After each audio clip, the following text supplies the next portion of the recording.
You're welcome to the live. It's Coach Renz.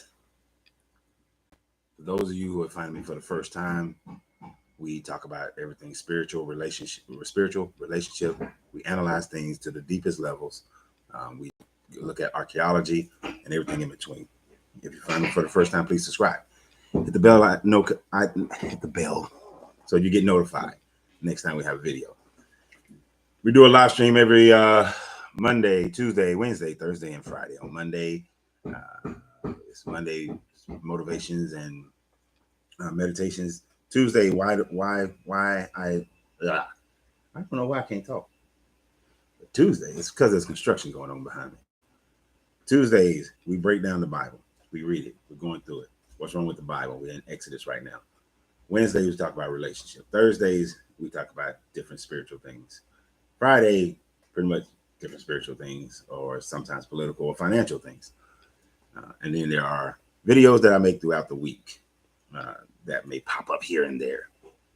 So if you are finding us for the first time, please hit the subscribe button, share the video. Hey, I like how everybody's been sharing the videos. I appreciate that. Facebook, YouTube, y'all been sharing the videos. I appreciate it. Grand Rising, Debbie, how you doing, young lady? Let me know where you at, who you are, and where you at. Who you are and where you at. We're gonna get started in a few minutes here. Definitely want to have. Hopefully, we can have a lively discussion today. Talking about the Annunaki, basically aliens, versus a pre-younger Dryas civilization. And if you know about the younger Dryas, that'd be great. If you don't, that's great too. We're gonna break down both sides of the fence, and then both have their plus and minuses. Both have their could be this, could be that. And we're going to stay on subject. Somebody kind of sort of brought this up yesterday. I forgot the person who brought it, but kind of brought it up. I think it was on YouTube yesterday. But I don't, when we into a subject matter, I'm trying to stay with that subject matter. Even though I thought some of the commentary was a bit off-putting. Alfonso, Gary, Indiana. Lynette from Kansas City, Missouri.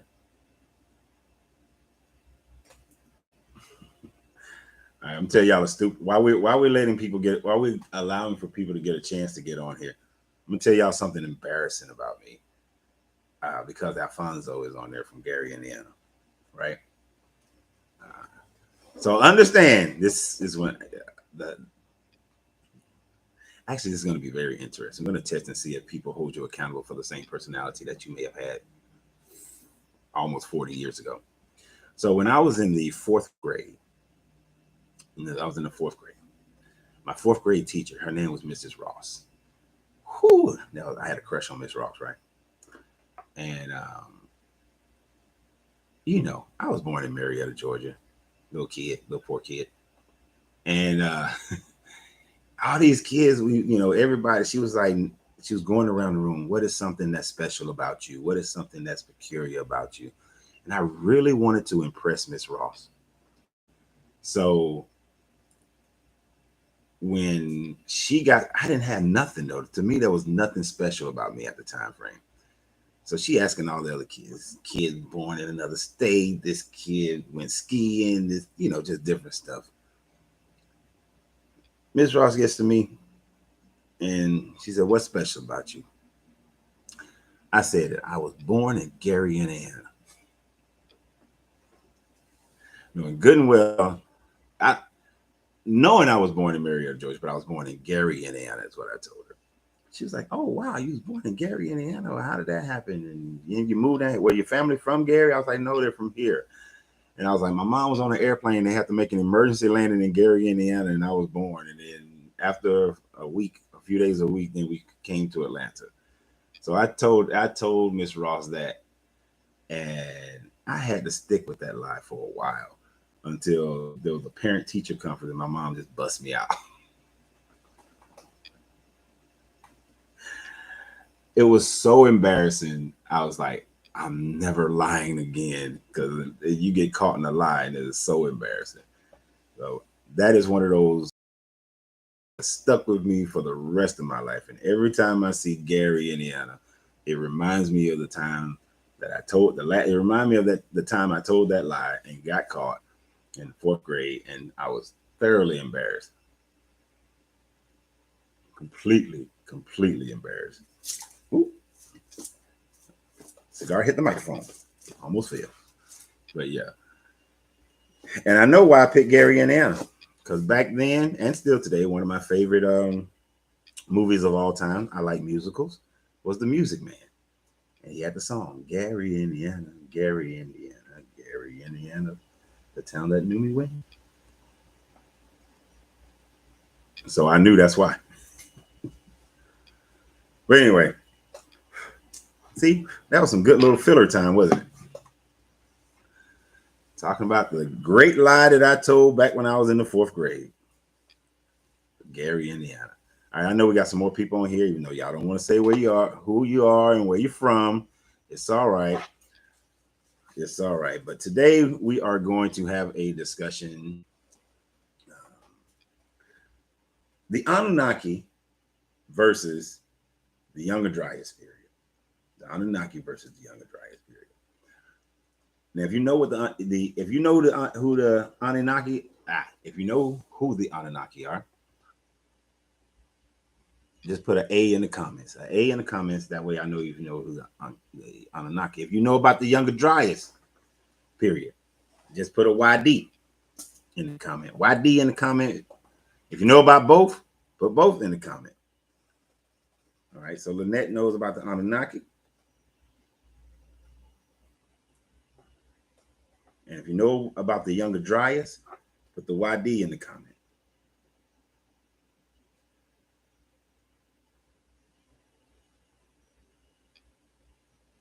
What's up, bro? I'm going to be in the A in a couple of months. I want to stop by the shop and smoke one with you. If you let me know when you're here, I'll make sure that I'm here. Well, unless I already got something pre-planned, because you're talking about a couple of months. But now, let me know. As soon as you know, the earlier you let me know, the better. And I love to sit here, smoke one with you, and chop it up, brother. Yeah. So, okay. Marifa. I like Asar better. Asar. I'm gonna call you Asar. All right. So Asar, he knows about the Anunnaki and the Younger Dryas. Grand Rising Willie. Anunnaki, the Younger Dryas. If you know about the Anunnaki or the Younger Dryas, let me know. You know what? I need more. Let me change the lighting on this one. I don't like the light.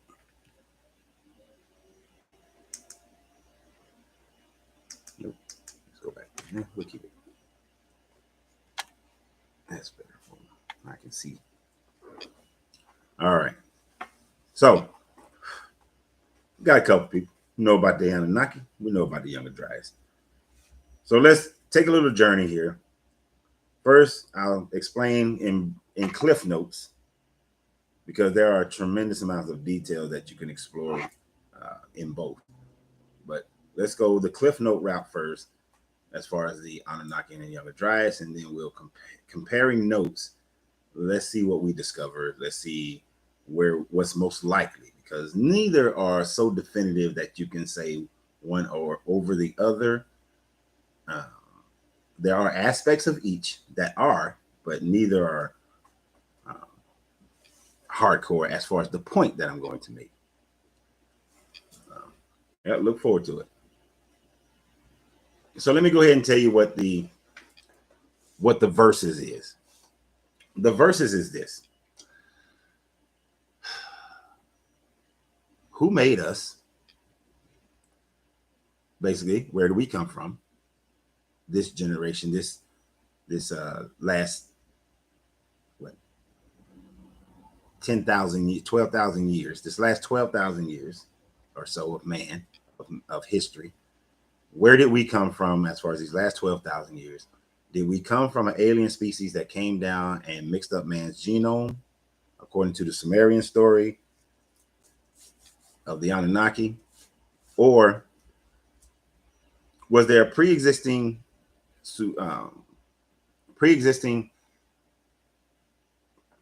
technologically superior cultures prior to the Younger Dryas, and the Younger Dryas, which was a 3,000 year ice age that culminated in not a full worldwide flood, but in it flooded, a rising of sea levels of 400 feet, and created a restart in human civilization.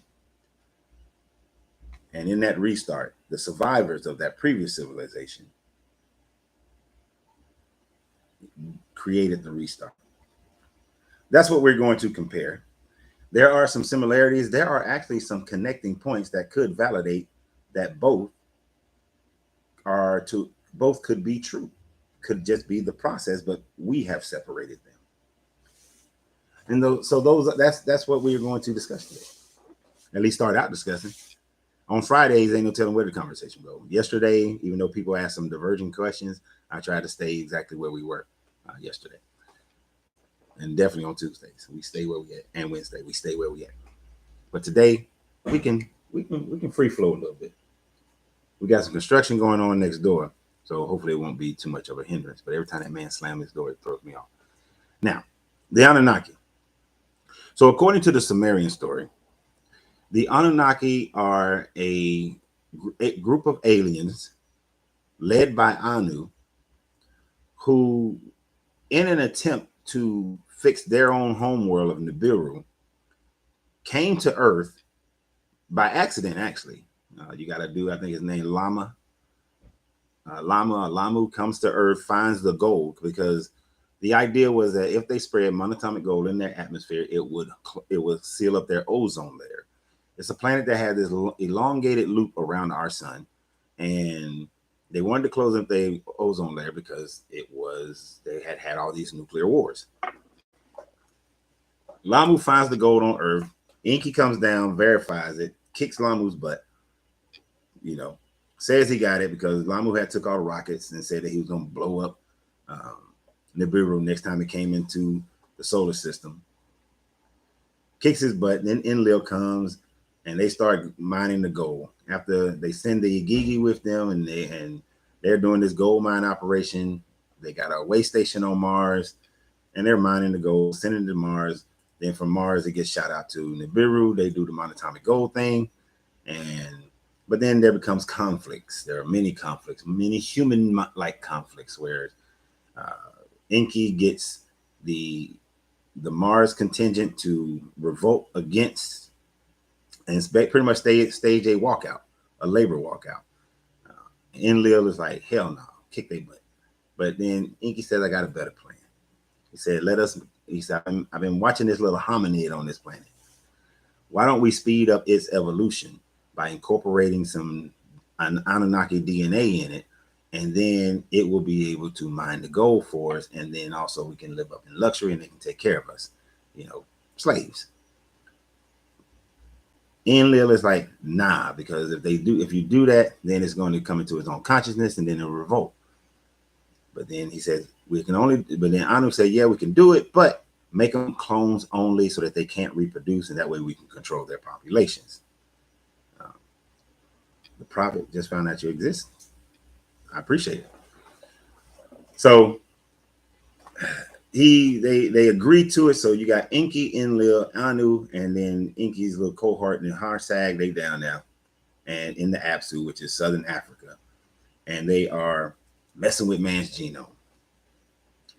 After messing with man's genome, 16 tries. It took 16 tries. They take the egg of the hominid female, mix it with they take the egg of the hominid female, mix it with the sperm of the Anunnaki, and impregnate that into a Anunnaki woman. See what comes out. You get one version comes out, it can't close its eyes, it dies. You get Other ones, they can't close their hands, or they got some abnormality. You start to get a little bit closer and closer. Now, mind you, this is happening. This is supposedly happened like 400,000 years ago, right? And so they finally start getting some versions that survive, but they're still not quite up to par of what's needed. Some people say this is what accounts for the different variations of man, of the Cro-Magnons and Neanderthals and so on and so forth. But finally, they get to a version of man, which is Homo sapien, us. And the Homo sapien, you get the first two, which is Adam, Adapa, and Titi. And they take Adapa and Titi and they put them in the Garden of Eden in Chaldea, which is in the Mesopotamia, because that is where the gold was found. Which ironically, I always found it interesting that in the Bible, when it talks about the Garden of Eden, it says, and there was much gold in the land. If Adam and Eve are the only two people on the planet, according to that story, what value does gold have? So I always found that interesting when I used to read that as a child, and just to read that period. Right? So every culture has a creation story. Kemet preceded them all. Not necessarily true. Some creation stories are, everybody does have creation stories, but there were cultures around that had their own creation stories, but had no contact with Kemet. And those civilizations were around just as long as Kemet. The Annunaki, the Sumerian story actually predates the Kemetic story. And you also had the story within the Indus Valley and in China, they had stories and had no contact with Kemet, according to their histories and what we found. Now, according to what we're going to talk about, though, as we're talking about this, your statement, DL, DL, could have some validity to it. But just hear me out. Hear me out. As we compare the Anunnaki and the younger Dryas.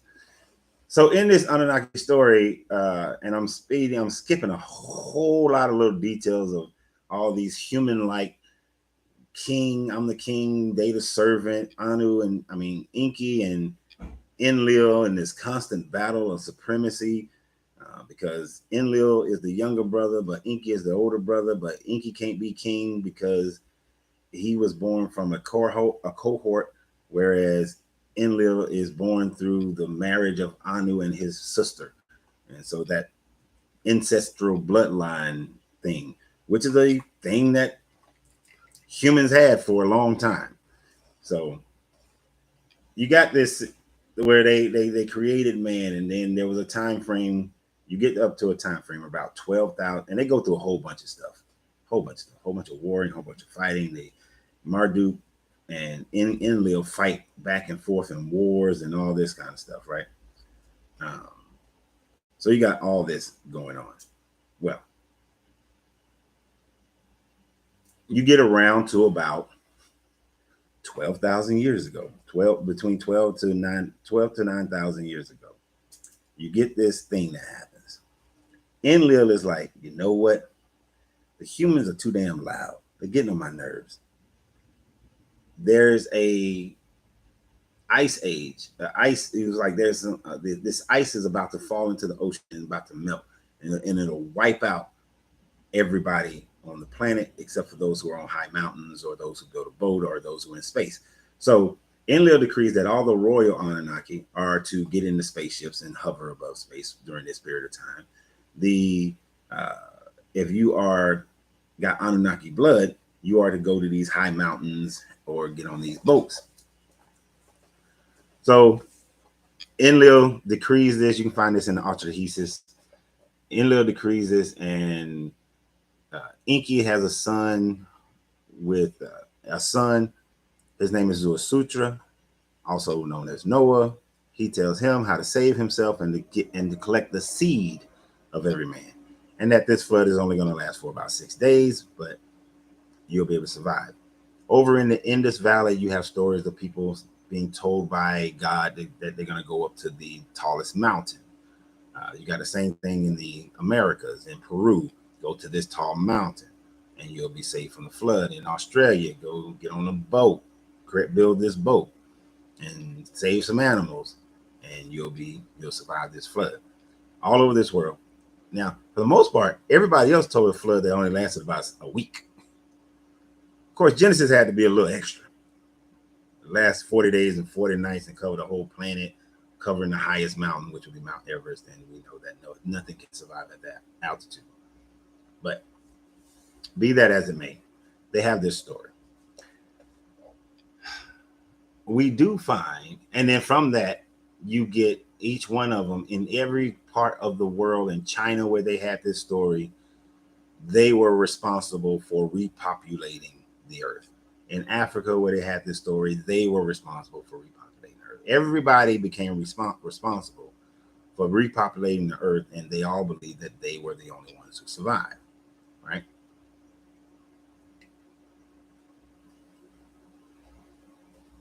So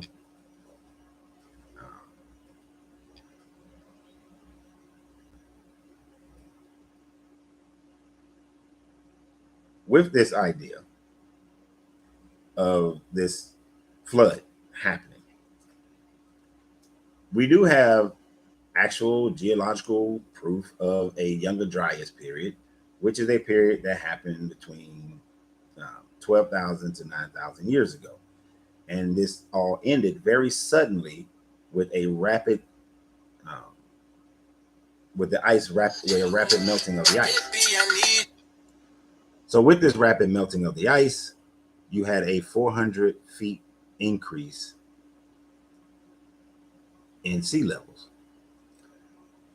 Places like the Bahamas was a hell of a lot bigger. This is why the BMME road, well, hold on. This is why the land masses are a lot smaller than what they used to be. Florida was bigger. Every land mass was bigger on the planet. You got the lost continent of Mu, which was supposed to be in between the Pacific Ocean, was in the Pacific Ocean. If you look at some Easter Island out into the, I forgot what other islands out to the east, to the west, it is possible that entire continent sank under this 400 feet rise in sea level, because there are similarities in animals and plant life from Easter Island and the other islands on the other side of it. And I don't know why my brain is not registering what those islands are, but there's this beautiful thing called Google Maps.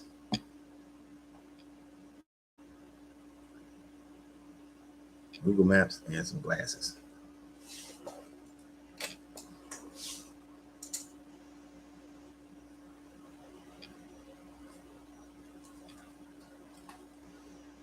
But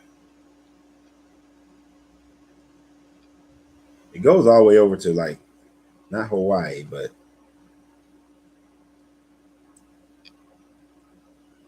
have anybody heard of the Isle of Mu?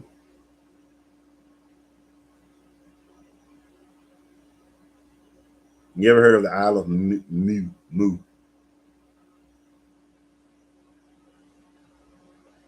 Because it's very interesting. It's an interesting thought process concept that I think it goes all the way over to, like, it was supposed to go clear across to, I think, New Zealand area. Let's see. Africans circumvented the globe by boat. They went everywhere contact was made, and our culture and authority was spread. You would have to be exact in what time frame that they circumvented the globe for me to, like, discuss that point. Not that I'm disagreeing with you. There are time frames that we did circumvent the globe. And actually within the stories, some of the comedic stories, you get that. You get where there is a comedic story of Asar and Aset, where after this global calamity happened, Asar sailed off on a boat to go and restart civilization in other cultures, other places of the world. Now, this is one of the stories in Kemet that you'll find. You also have the story that's both Sumerian and Kemetic that says that Thoth, or Thoth slash Enki, after this calamity, went around the world creating cultures. It is said that Thoth is also that Enki is Thoth. Enki is also Hermes Trismegistus. He is also what is it? Quetzalcoatl, the feathered serpent, to the Mayans, and that Elnana, that she was sent off to start civilizations in the Indus Valley. That so Inanna is also Ishtar, who also becomes Geshna. So different Anunnaki are said to have went out and restarted civilizations, but then within some of the cultures, they said that their god or someone like them went out and started these different cultures. They just so it's interesting when you got the Kemetic story of either Enki or Asar sailing away on a ship to go and restart civilizations in the Americas. And you got stories of both of them doing that.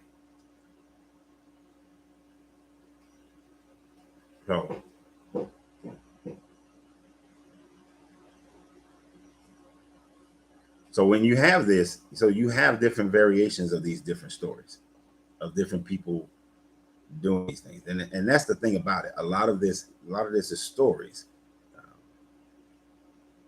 What we have to do is be able to see what connections are there. Are there any connections there? And when there are connections, we accept them. Now, what we cannot do is create connections because we already have a predetermined landing point. You guys know, if you've been following me for a long enough time frame, I do not have a predetermined landing spot when I do research. Wherever the research leads is where the research leads. And if something comes up that goes, because we used to think that the Sumerians and the Kemetic were the oldest civilization that had some form of writing and so on and so forth.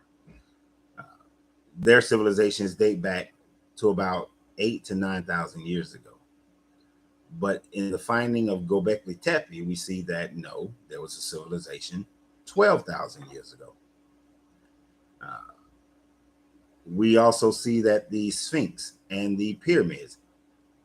Pyramid wasn't built. The Great Pyramids in Giza was not built as Khufu's tomb, because it's not a damn tomb, first of all. It doesn't have any of the constructions of a tomb. It has no glyphs on the inside of it, no metanetras at all. And Tesla proved that it was a power plant. But what we do see is that it and the Sphinx was built, the pyramids, at least 12,000 years ago, and the Sphinx at least 26,000 years ago. So somebody built it 26,000 years ago, but yet the Younger Dryas period did happen, which is where everybody got their flood stories from. The real question that it's multiple questions in here. That's why this conversation can go that way, or it can go that way, or that way, and it might go in all them damn going directions, because we got at least 2 hours, if not more.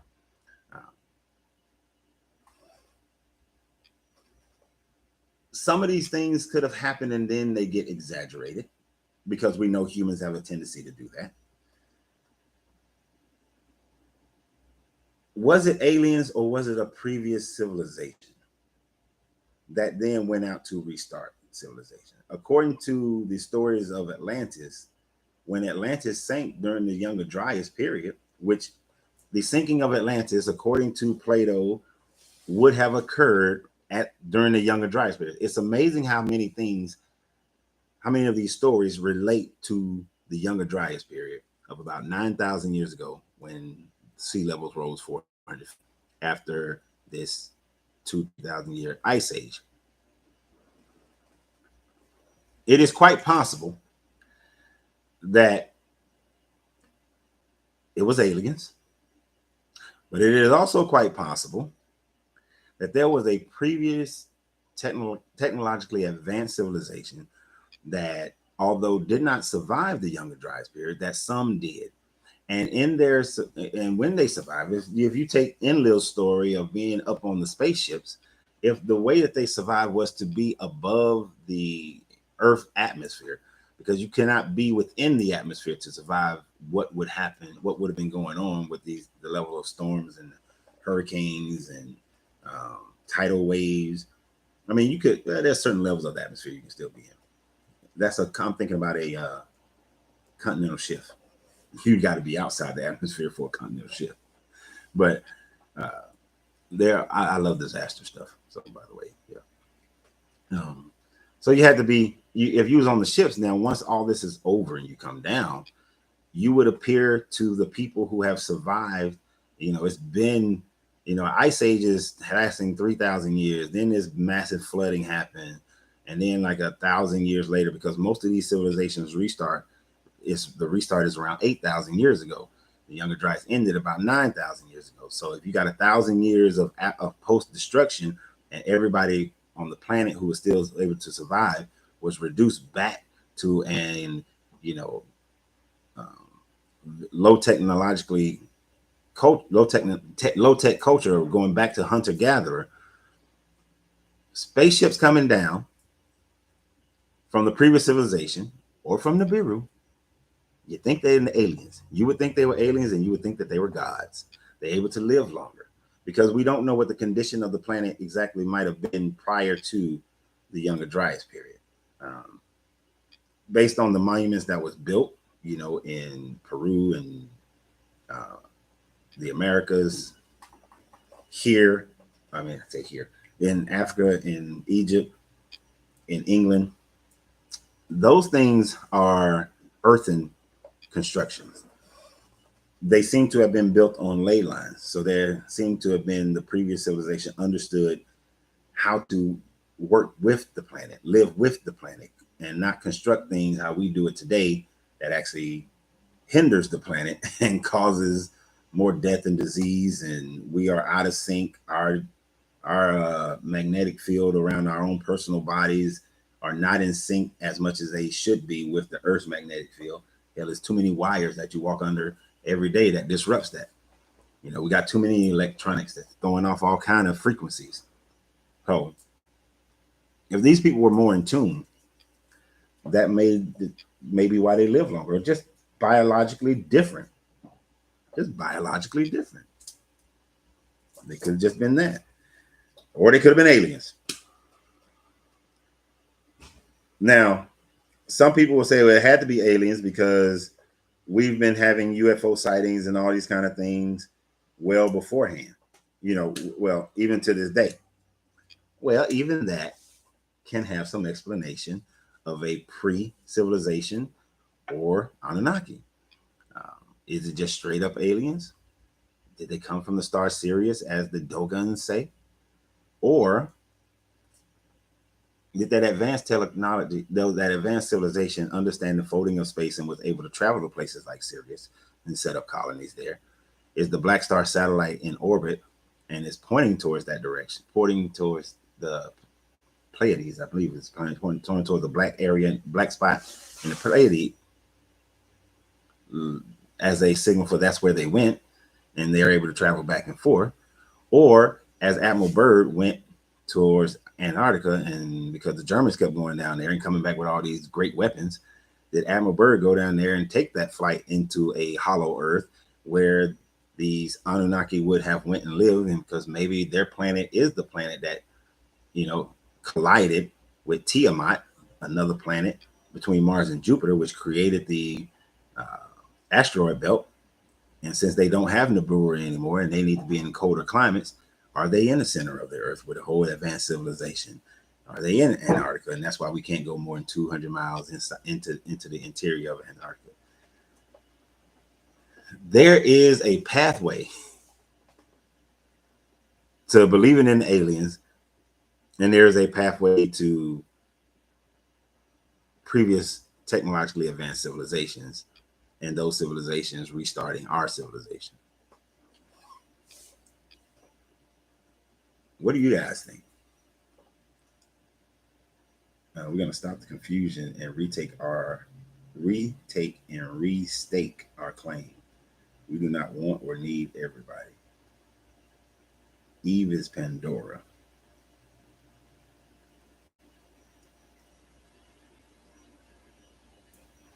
I'm assuming you're saying the we is black people. How you going to retake it? Are you talking about retaking it by force? And what is the claim? What is the unifying claim?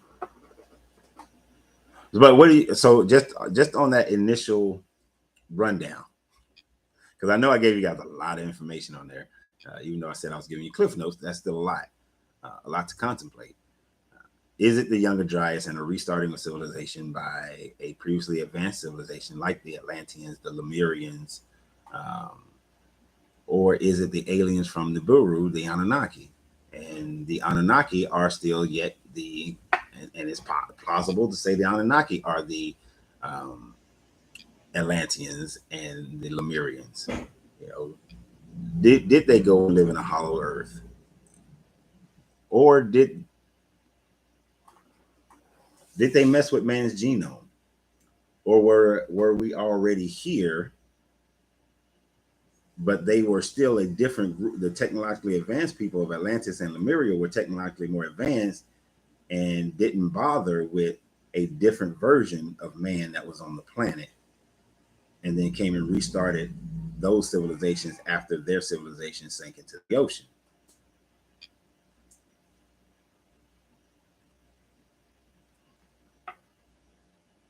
Because according to the Atlantis and the Lemurian, the Isle of Mu stories, these civilizations were well advanced while the rest of the world civilizations were still hunter-gatherers.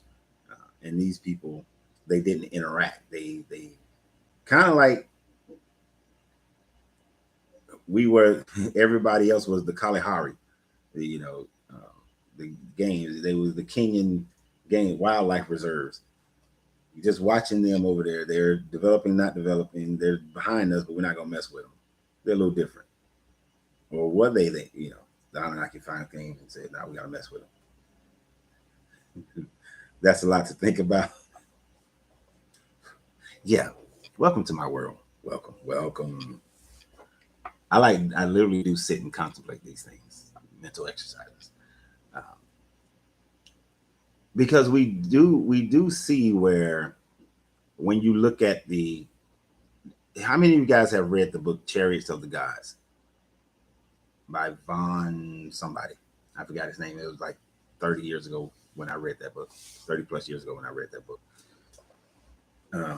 But he was a Catholic guy, and he started recognizing that many of the stories in the Bible sounds like alien ships coming down, where it talks about God descended on the mountain with fire and smoke and all this kind of stuff, which is one of the things that makes it hard for me to accept. It kind of goes against the Anunnaki story or any other alien, because the usage of the fire and smoke is the usage of some type of fossil fuel that burns and burns like a fire and produces smoke. There's a problem with what we do know about space. Utilizing fossil fuels to traverse space. Eric Von Danken, thank you very much. That's why you're the moderator. You have some issues traveling through space by using fossil fuel propulsion. One, the payload of fuel that you would have to carry is enormous. You would need some type of longer lasting fuel, just to use Marvel, for instance. You need that cube. You need the Tesseract to be fueling your stuff. Something that's in so much energy that it can just allow you to travel without fire and smoke and having to burn something, and then it depletes in that so quickly. But that would appear to be how they fought in our atmosphere, how they landed, how they descended.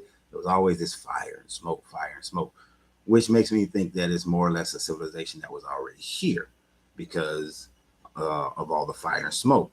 But there's a lot of things in that people have drawn in glyphs, where no matter what culture we're talking about. You got over in the Mayans, you got that dude sitting on a little motorcycle, a little flying motorcycle thing.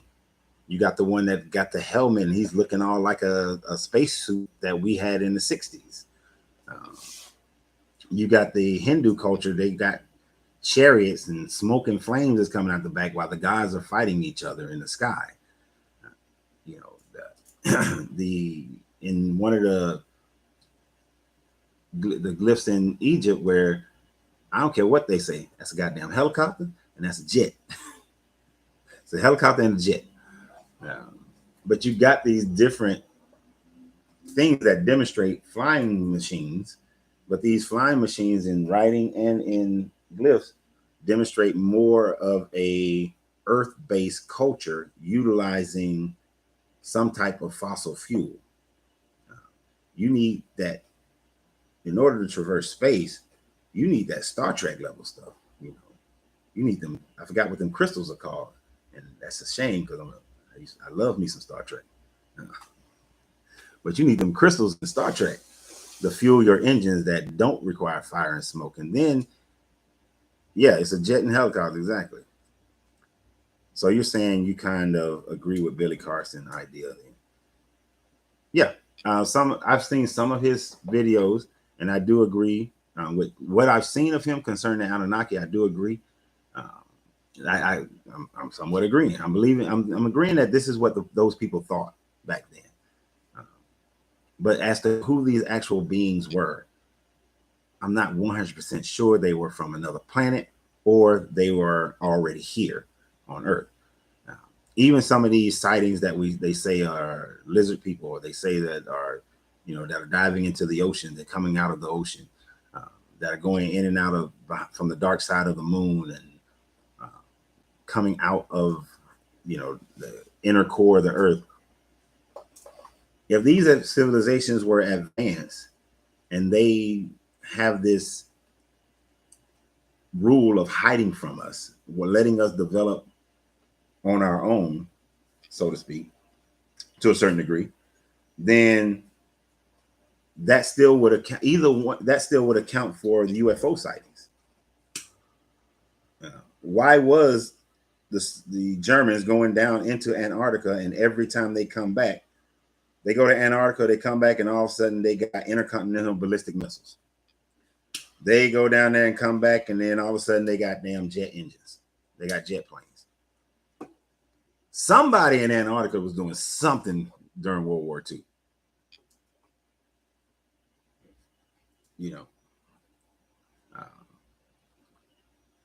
You can then say, well, because of our morality, why would they have supported him?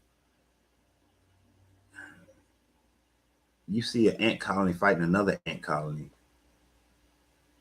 Do you really care about the morality of the red ants versus the other red ants, or the red ants versus the black ants? I used the red ants versus black ants because I pulled this rock over one time and I saw red ants and black ants fighting each other. I wish we had these phones back then when I saw that. But anyway,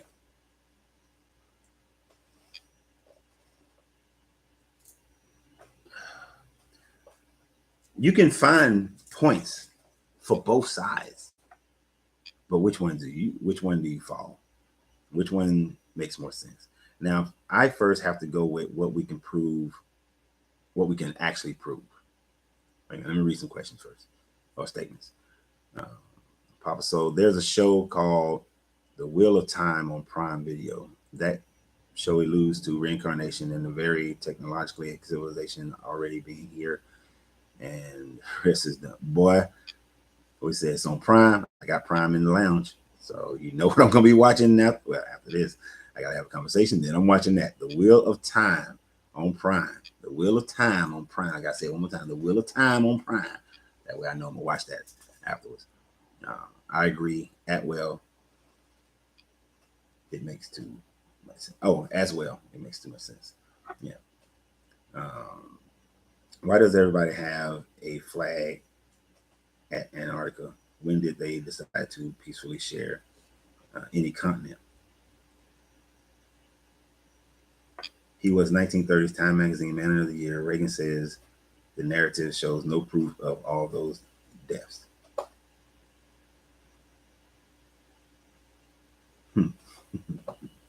Okay, so Antarctica. I did find that very interesting.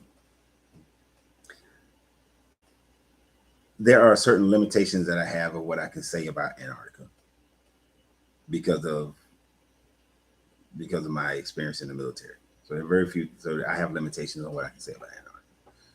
But I will say this: I do agree with you, First Lady, because why? It is the only place on Earth. It's one of the only places on Earth. I don't know if there's another. So let me not say this the only, but to my knowledge, it's the only place on Earth where 7 countries share and protect Antarctica. They can say it's for natural, keep it natural and that sort of thing. It's interesting that if you go to if you try to go past a certain marker in Antarctica, you will be shot. And guarding Antarctica rotates. It is not. If there's more than 7, that's changed since my experience was 20 years ago. So things could have changed since then. But to my experience, it was 7. It was 7 nations back in the day. Right. It's a no-fly zone. But even those cruises that go to Antarctica, you never actually go to mainland Antarctica. There's actually an island off of Antarctica that you go to. Well, last time I saw a cruise that go down there, they've changed that. They could have changed that as well. But I remember seeing that they were, go to Antarctica. But then when I looked at it, I was like, nah, that's not going to Antarctica. They were going to like one of the islands off of Antarctica. But yeah, you couldn't go past this marker. If you did, so there is something that they're protecting beyond this area. There's something that though the most powerful countries in the world are guarding against, that they don't want people to know, which is something I've never understood. I would be the worst but best president, because in the first week, I'm telling all the business. All this conspiracy shit, I'm putting it all to rest. I'm going to tell all the business. What happened to JFK, Dr. King, Malcolm X? What's the deal with Admiral Byrd going down there? You alluded to the people dying, that man of the year in 1930. But you can see why they were making a man of the year. The world was racist as hell back then. America was too. Still is, but even worse. But, there's a lot of eyewitnesses to a lot of those deaths. So I can't discount those eyewitnesses. But, just, we're going to put it all out on Front Street. All these presidents always talking about something. We're going to be a transparent government. No, it's not. We're putting all the info out. But it is a curiosity as to why you can't go there. And not that I'm going to get into a flat earth conversation, because that's one conversation that I will always avoid, because I don't even understand the point of it. But let's say there was a flat earth and they were trying to keep that as a conspiracy to let us know that there's no flat earth and where there's a dome and all this sort of thing, right? If there was a flat earth and there was an edge, that's what there'd be cruises for. You know how much money you can make to take people out to the edge? Y'all want to see the edge of the earth? We got a program. We got a plane. We got a program. We got a hotel at the edge of the earth. You know what I'm saying? That would be some shit. The economics of humans, the greed of humans, would make you want. There'll be somebody would have that, and that would have to be a worldwide conspiracy. Worldwide. I have a question, Coach. Maybe you can answer. Do you think countries have their own Area 51? Some countries. Well, when you say Area 51, are you meaning a place where they found some alien bodies and they're experimenting with the aliens and all that kind of stuff? Or do you just mean a secret base where they could be experimenting with that, but it's also a secret base for different technologies that each country is working on in secret that they don't want anybody to know about. Damn near most countries have, a lot of countries have those secret bases where they don't want you knowing what new technologies they're working on, what new programs. But all of them having aliens, you can't get down with all of them having aliens. And are they really aliens? You see, when you talk about Atlantis, the Atlanteans said there are multiple different types of Atlanteans. There are the lizard people Atlanteans. There are the blue people Atlanteans. There were different people. There were different races of Atlanteans. Same with the Lemurians. The same with the Anunnaki. All the Anunnaki weren't the same genome. They were different. They were reptilian Anunnaki as well. So, and even for the Mali, for the Dogons, they said the people who came down from Sirius B, and it's not, and Sirius B is their planet revolved around Sirius B, that they had reptilian versions and they had other versions of people. So are they aliens? So you see how we can still be, are they aliens, or were they a previous a civilization that was already here? Since the Atlanteans and the Lemurians, who were already here prior to the Younger Dryas and supposedly were destroyed during the Younger Dryas, had different races of people that were existing.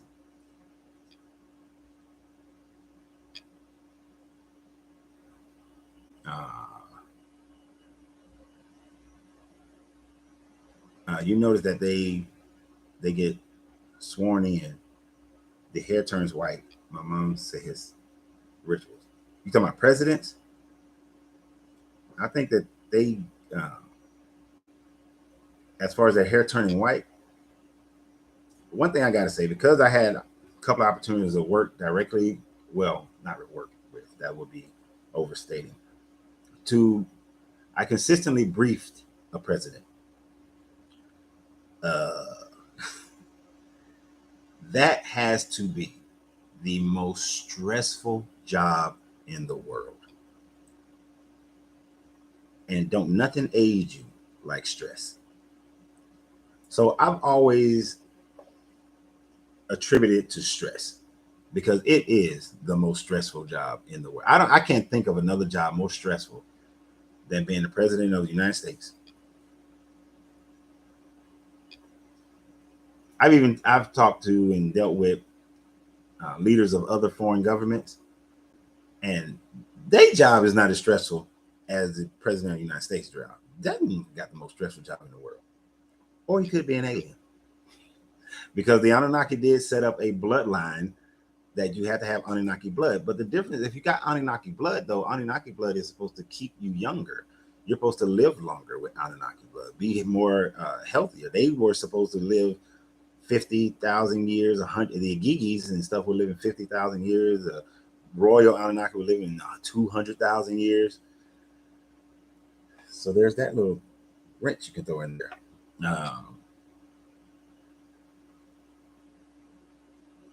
No one speaks of Kellogg's and his eugenics and sexual experiments. I discussed him and Kinsley of the sex encyclopedia and experiments. Well, Kellogg's eugenics, that was, are you talking about back in like the late 1800s, early 1900s when they were experimenting on black people? Trying to figure out how things work as far as melanin is concerned, and degrading us to the point of saying that we didn't feel pain at the same levels or emotions at the same level, and which is why we still get poor health care today, that doctors don't believe black women when they are going through labor and they are complaining about pain and whatnot, and that's why black women die more often in childbirth than anybody else. The Kinsley is that will be all his sex experiments. Kinsley. Yeah. But the eugenics still affect us to this day. We are still getting screwed over by eugenics, and that is part of the huge racism in this country. Well, not just this country, Western countries, period. Have some portals like Iraq. Gotcha. I believe that they are just other people. Clinton and Obama were good examples. Yeah, they were, but that job. Even though I do not like Clinton, never liked Clinton, that man was stressed all to be damned. and not just from America. Who that wife? But that man was stressed.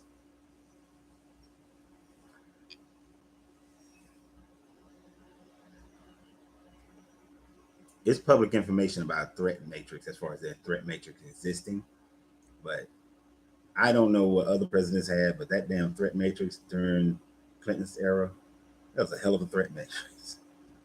Very stressful.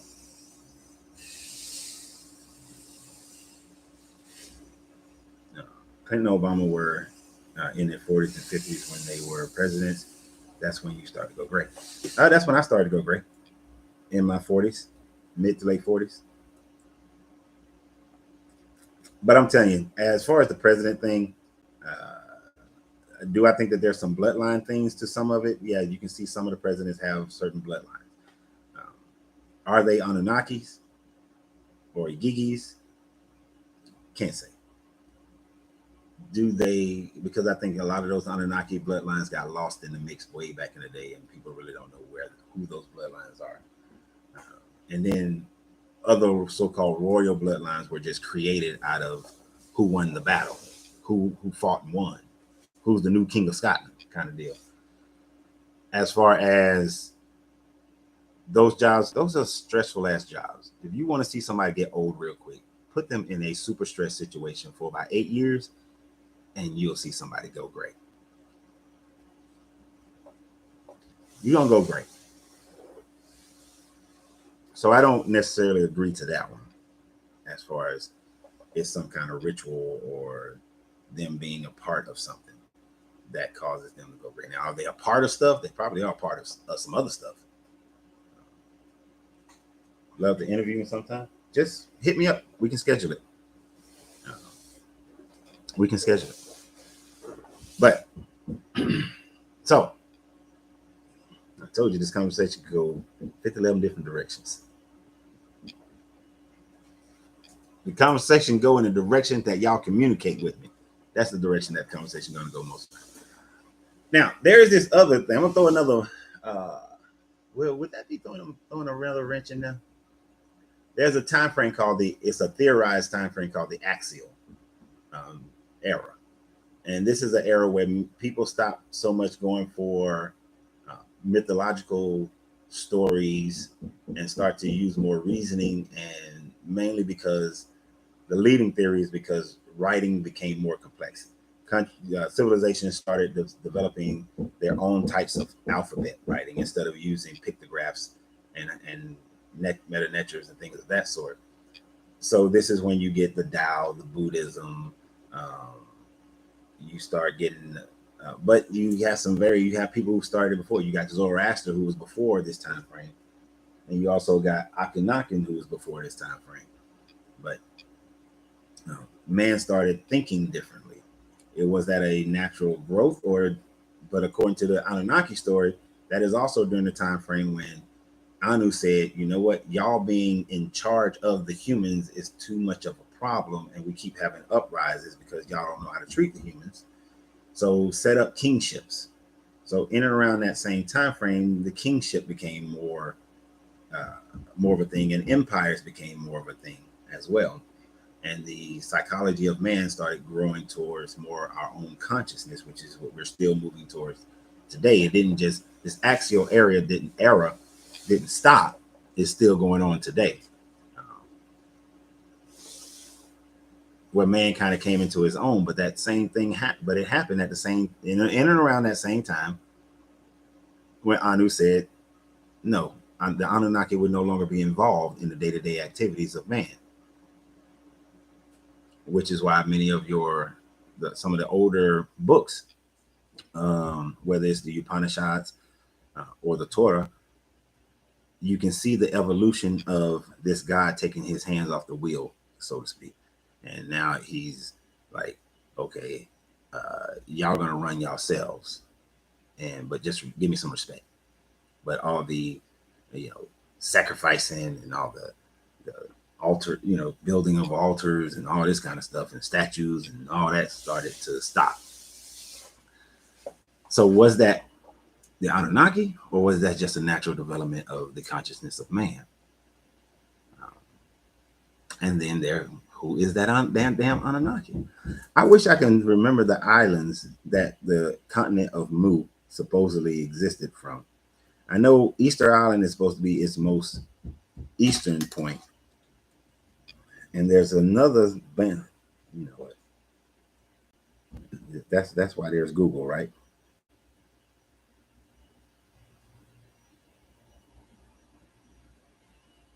But has anybody ever heard of that?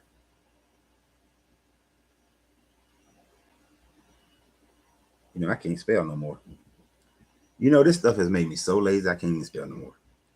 Continent of Mu. That shit good. You know? Oh, there was another thing I want to throw in there. Is the moon real?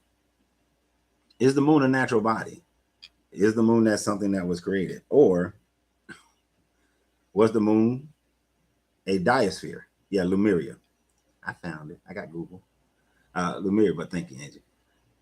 Uh, there are Greek stories and Zulu stories that talks about a time frame before the moon was in Earth's atmosphere. And when it did come into Earth's atmosphere, it also caused flooding and disrupted the continents and all that kind of stuff. Or was the moon created? Was it created as a diosphere? I forgot the Zulu says they say that it's a ship. Oh yeah, they say it's a ship. They say that the moon came into Earth's atmosphere. And we know that it's slowly ebbing away from our atmosphere, came into our orbit, and it's slowly ebbing away from our orbit right now. And the moon is too goddamn on perfectly placed. I mean, this thing is perfectly placed for solar eclipse. It's the perfect size and the perfect distance for a solar eclipse.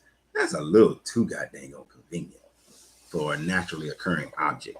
No other planet has that kind of situation, right? But so what is that? It was a movie came out last year, Moon something. I love that movie. It didn't do too well. Had Halle Berry in it. Probably one of her best acting. Best acting as a military action person. But well, she was a scientist. But she worked for NASA. You know what I'm saying? Anyway, they say that the moon is a diosphere. It harnesses the power of its dwarf star, and it has these rings around it. But over time, it's built up around it. Now, when we're not gonna get into the NASA thing, but when they said they dropped the orbiter onto the moon, it rang like a bell for an hour plus.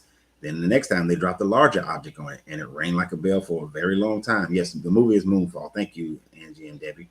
Moonfall. Y'all should watch Moonfall. It's very interesting. I like it, especially if you like this kind of stuff. But it said it rang like a bell. You can't ring like a bell unless it's hollow, right? It has to be a hollow structure. There has to be, some form of air inside of there in order for it to ring like a bell when there's an impact, right? Right. The moon is too perfect. So, although I've never heard anybody propose the theory, is it possible that the previous civilization that was here, since being so advanced and knew how to use universal energies, because remember, Thoth was the one who went around and taught the Kabbalion, taught the hermetics. That's why the Greeks call them Hermes. Did they have the knowledge to be able to capture a dwarf star and create this diosphere, create this situation where they could go up and be in this diosphere before, when the younger Dryas period happened, when all this, natural calamity was happening on Earth? Because if you think about it, movies often tell you stuff that most people don't pay attention to. In that movie Moonfall, they had built these diospheres, and I think they just built them because they just built them. They were saying that the previous civilization on other planets, they had built this diosphere. Other humans were on another planet, built these diospheres. They lived on these diospheres because of population on their own planet. I think that's why they built them. And then they all left. When the AI wanted to conquer them, diospheres all left, and then that's how we got our moon. That's how we got people down here that, the diosphere that came here fed the earth. I don't want to tell you too much about the movie, but that's like a part of it. But the movie Elysium, the earth was overcrowded. It was shitty, to say this, lack of a better term. So the rich and the wealthy lived on a diosphere above the planet. And they had all that damn med bed that they had in that movie. I need that med bed. And truth be told, if you go to Sedona and take the tour in Sedona, I was told by somebody who went and took the tour in Sedona, that there is a alien race war that is happening, and the ones that like us is winning, starting to win now. And if they win, they got those med beds. I need one of them med beds. But is it aliens who brought the moon here, or did they realize by knowing how to use universal energies, they took a dwarf star, built a society, built a structure around it, and went up and they live on the moon now? And is that why astronauts have reported that they see, and not just astronauts, some amateur astronomers and other astronomers report that they are seeing lights coming off of the dark side of the moon? There is a theory out there that the governments of the earth were told to stop going. The reason why they stopped going to the moon is because the governments of the earth were told by whoever on the dark side, stop coming up here. Don't come up here no more. And especially stop trying to go to the dark side. That's what we had. There's that theory is out there. I watch a lot of YouTube theory videos. But is it there? You see what I'm saying? There's so much information about it. And then are they just when Lemuria got ready to sink, was it the Lemurians? And Lemuria, it goes from Easter Island to the Mauritanian Islands, up to Hawaii, and down to Fiji. That would have been the entire continent, because there are animals and wildlife that you can find on each one of those that share common ancestry or are coming to each one of those islands. And you can say that the people of the South Pacific took them there because, as my man said earlier, Africans traveled the planet, but so did South Pacific Islanders. They came to South America before Columbus ever thought about getting there. So were they going to these islands, or was it one large continent back in the day? And islands like Tahiti and Tonga and Samoa, the Cook Islands, were they all part of one original landmass? But then all sank because of the flooding of the younger Dryas. And where did those people escape to? If they were an advanced civilization like the Atlanteans, where did they escape to? Where did they go? And then they must have told their story, because these stories have lasted. Yeah, Moonfall had me thinking, but if the moon was a white dwarf, wouldn't Earth be a lot hotter at night? Well, no, because the idea of a diosphere is that white dwarf, then there's an encasing around the white dwarf to use the energy of the white dwarf to power the diosphere itself and maintain its energy inside the diosphere. So it shouldn't heat up the earth, but just is used to power that up. And I don't know, but I'll do a little bit more research on the white dwarf in that aspect of it, because I actually hadn't thought about that too tough. I just understood how, the little scientists explain how you would make a diosphere.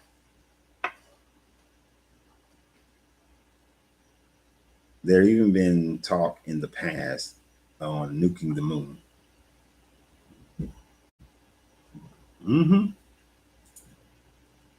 That was a thought. Crazy thought, in my opinion. But it would be interesting. That's the one thing they haven't done. I don't recall any explosive being set off on the moon. I don't recall them talking about any explosive. You think that just out of curiosity, they would have want to get some deeper core samples from the moon and blow some shit up. Now, let's go back to the Annunaki and the aliens. And let's talk about Mars. I'm sure many of you have seen the face on Mars. You also have seen the pyramid on Mars. According to the Sumerian story, the pyramid and the face on Mars is, I think his name is Lamu. Oh my God, this dude is. They doing construction next door, so forgive the noise. He going in on something. But the face on Mars is supposed to be Lamu because Anu still want to give him credit because he found the gold on Earth so they can fix their atmosphere. And so that was a dedication to him. The pyramid structure was there because they used pyramid power in order to have power, and Mars was a way station. During one of the last or next to last passing of Nibiru passing Mars and Earth, supposedly according to the story, Nibiru ripped off Mars' atmosphere and made it uninhabitable. But Mars used to be like Earth, you know.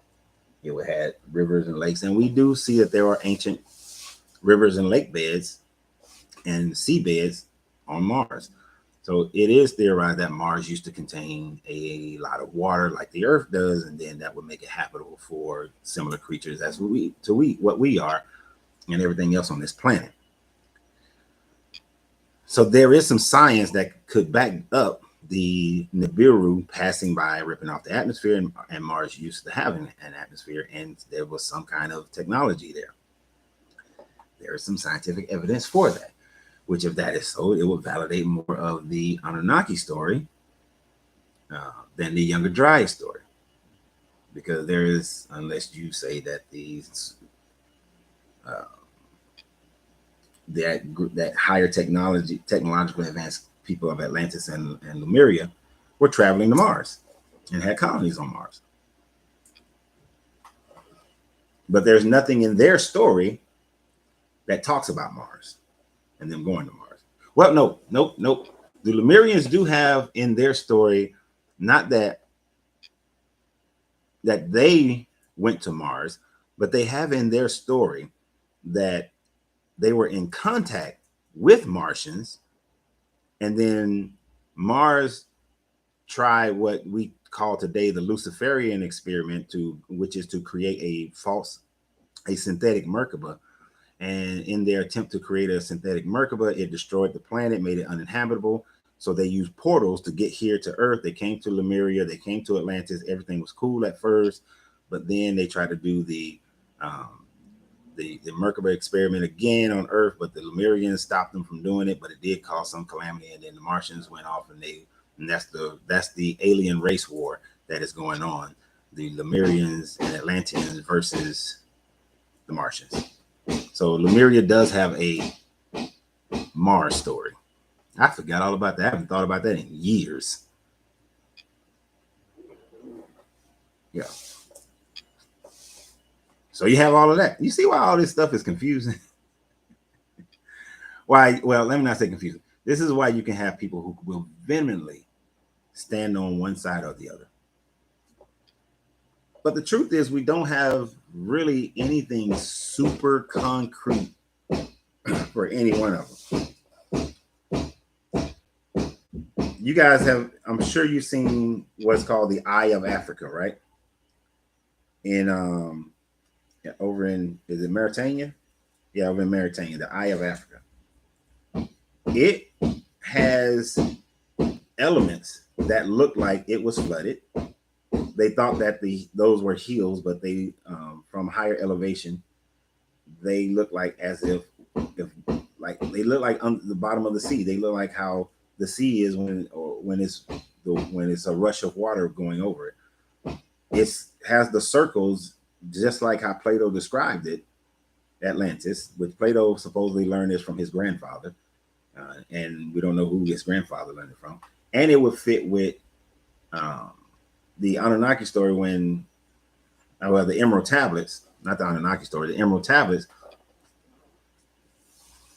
when Thoth said at the sinking of Atlantis, he flew over the desert and founded the land of Kim and established a community in the land of Kim, which guess when he claimed that would happen, according to the Emerald Tablet?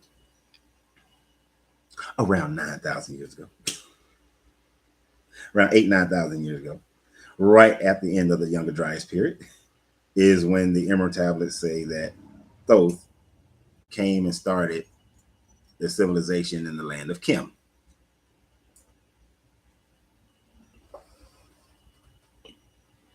So to me, it's like they both got some truth to them, that they are interconnected. This was that they, I think it's a mixture. I think it's a mixture of, there was advanced civilization of the Atlanteans, there was advanced civilization of the Lemurians, but yet there may have been some alien influences as well. And this is why there's constantly this battle between the Lemurians and the advanced civilization and the Anunnaki, because there's not a lot of contact between the Lemurians and the Anunnaki, but they both seem to have the same goals. And when the Anunnaki began to mess with the hominid, the Lemurians took issue with that. But the Younger Dryas said, "I'll wipe this stuff clean." But the Anunnaki survived more so than the Lemurians, because we see that most of the world has been influenced by the, if you trace most of the world back, is influenced mostly by the Anunnakis. And by the way, for the guy I think he might have left, I don't know, but the Anunnaki are also the Egyptians, Kemetic people. They were in Egypt, they was in Kim as well as Sumeria. It was not one over the other, they were in both.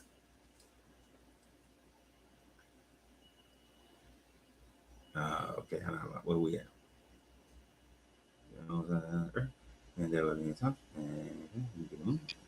So they can control it with mechanisms. Yeah. Think about how we control a nuclear fusion, and now we have nuclear fission. Nuclear fission, when that happened, when they was able to do that, the reason why even though we've been known how to do nuclear fission for 70 years, they've known how to do it. The problem was that they couldn't contain it. And if you tried it without containing it, you could blow half the planet. The amount of heat and radiation, well, there's no radiation, but the amount of heat generated. But they figured out how to contain the heat of nuclear fission. So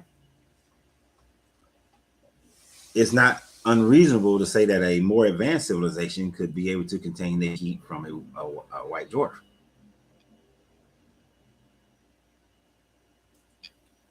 I have my book out now, Hidden Records. It has the facts on Mars on the cover, the face of Mars on cover. Yep, I haven't seen that book, but yeah, the face on Mars. The Avatar movie and the last Black Panther movie alluded to the surface versus the water nations, or invaders versus the colonizers. Yeah, it did. The Orion Wars.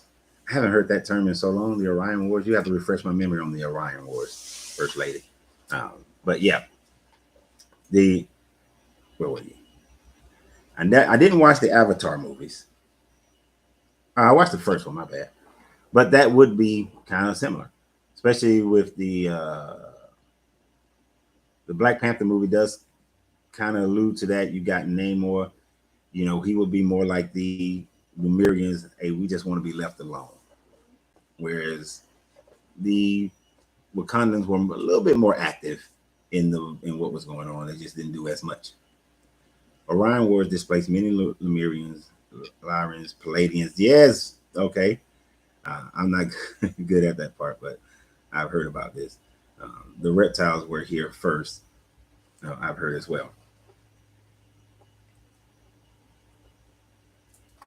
Okay, yes. When I saw Palladians, that did. So that is. I just haven't used the term Orion Wars in a long time, but that's pretty much what I'm talking about. That as far as them having these wars, the reptilians. The first mentioning. Okay, so you got two first mentioning of reptilians from my memory. You got one whereas the one of the races of the Annunaki are reptilians, and sometimes they're lower than the Anunnaki, sometimes they're placed higher than the Anunnaki, just like the Igigi. And I think they might be part of the Igigi. But then you also have the Dogons, the reptilians that they speak of are the ones from these are the Nomos. And the Nomos, you know, like I said earlier, they came from a planet that goes around Sirius B. Now they knew about Sirius B thousands, well, I ain't gonna say thousands, but centuries and centuries before any astronomer was able to figure out that there was another star, a smaller star that is right there with Sirius, and that there is a solar system around that star. But the Dogons already knew this, and they called them the Nomo. And the Nomo supposedly came down, and the Nomo was teaching them things, but they would come out of the sea when it wasn't as, during the day. And at night, they would go down back into the ocean. But they were sea-breathing lizard people. And people confuse Dracos with reptilians. Tell us what Dracos are. Shit, I'm gonna look that up myself. This is one of the hard things for me is that I've read so much stuff over periods of time, and I don't specialize in any one thing. Oh, dragons. Yeah, the dragons are not the reptilians. Yeah, no, that's different. I just saw yesterday this dude holding this little lizard, and that little lizard looks just like a dragon. Right, so I can imagine that thing could have been, 100 times larger.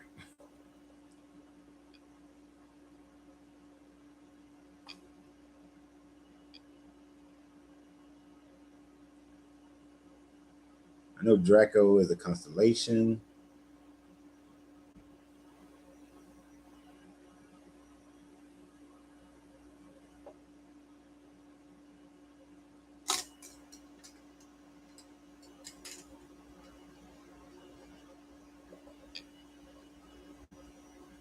Draco. Now, oh, that's the little lizard that looks like a little dragon.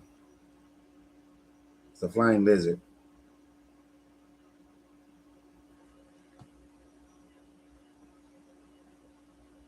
Let's see. See if I can see it. So that's a Draco.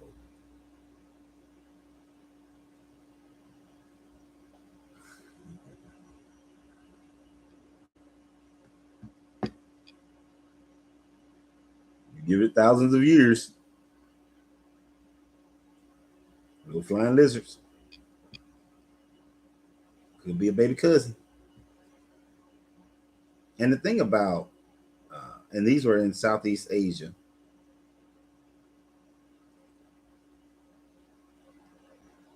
The thing about our shit, I forgot what I was about to say. Mm-hmm.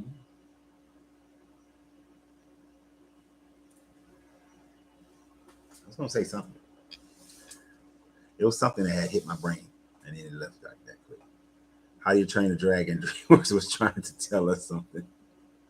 Man, I look. I do not discount these movies. That's why sometimes Some of my videos are reviews of these movies that got like these messages in them, of certain things, you know. But what was it? Dragonheart? Hell, and that one, the movie, the dragon can talk. Never know. We don't know. There are. Oh yeah, I know what I was going to say. Uh, I forgot the name of the other movie, but I think it's called Contact. Yeah, I think it's Contact with Jodie Foster. And what you have is a situation where, well, you have a statement that she made in that movie where her dad had taught her that if there was no one else out there, that's a great waste of space. When you look at how many stars there are out there that we can see, just the ones that we can see with our strongest telescopes, that's if 1% of those stars had solar systems, that would still be trillions of solar systems. And if 1% of those solar systems had a planet right at the, if has had was the size of our sun and had a planet that would be Earth distance away, that's still billions of life, planets that can produce life in the format of life that we know it. Then contemplate the idea of there being, we're carbon based. What if there could be life that's nitrogen based? That could be life that's hydrogen based. There could be life that's not just based on carbon and the need of water. There could be life based on various different elements that we know of. But how many elements are existing on other planets that we've never encountered, that we don't know about? And those can be life-giving elements as well. We don't know. We don't know what other life forms can exist in what format.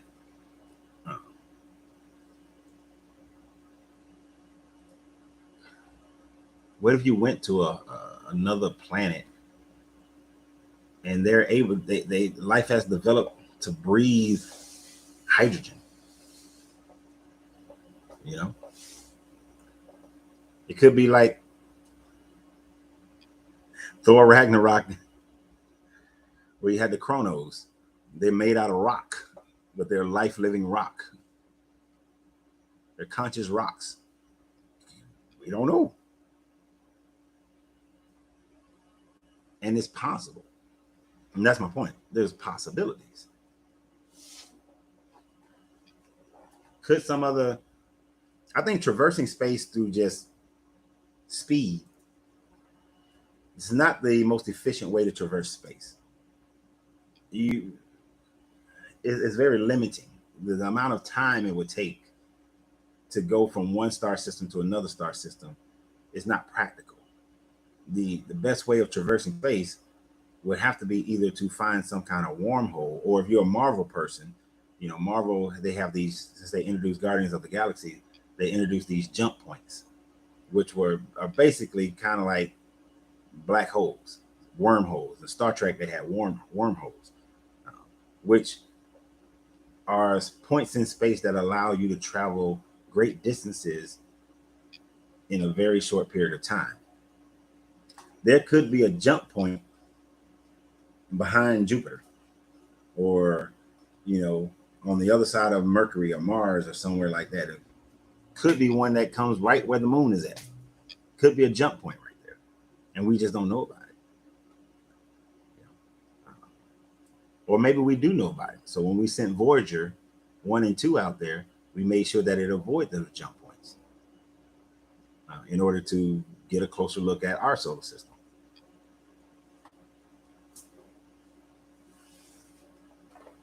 But if aliens came here, I would think that they would have some knowledge of jump points or wormholes, or know how to fold space so that they can travel, fifth dimensionally instead of traveling in our fourth dimensional world. And then most people think about space third dimensionally, like one dimensionally, like on a straight line. They don't think about the ups and downs and the angles. You know, you can go from Earth and go, a billion different directions. So it all doesn't have to be. Who did that the best? The first time I saw that and realized it, I was watching Star Trek Wrath of Khan. And when it was fighting Khan, somebody, I think Spock, made the comment that Khan was a whatever century person. So he's probably thinking of warfare in space, third dimensionally, but not fourth dimensionally. So the Enterprise dropped, came up, and then came up to the plane that Khan was fighting on, and blew it. And that's how they blew him up. And that's when I realized, as a kid, everything is not on this same linear scale that I think about it. When I think about space and time, that there are highs and lows as well, different levels of this thing.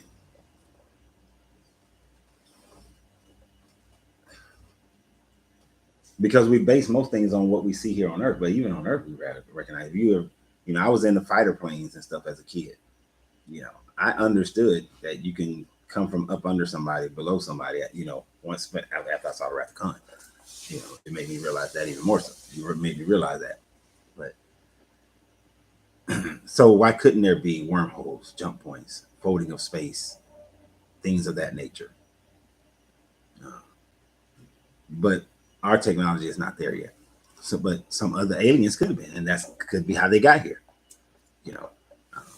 Although the Annunaki story makes it seem like they don't know that, which is why they come and go based on when Nibiru is closer within our 9-planet solar system. And generally, when they're closer and they're like Jupiter level, when they're around Jupiter and they're coming through, that's when you have the most interaction. So I think that revolution is correct me if I'm wrong, but I think it's every 13,000 years or something like that, that Nibiru comes into the inner solar system.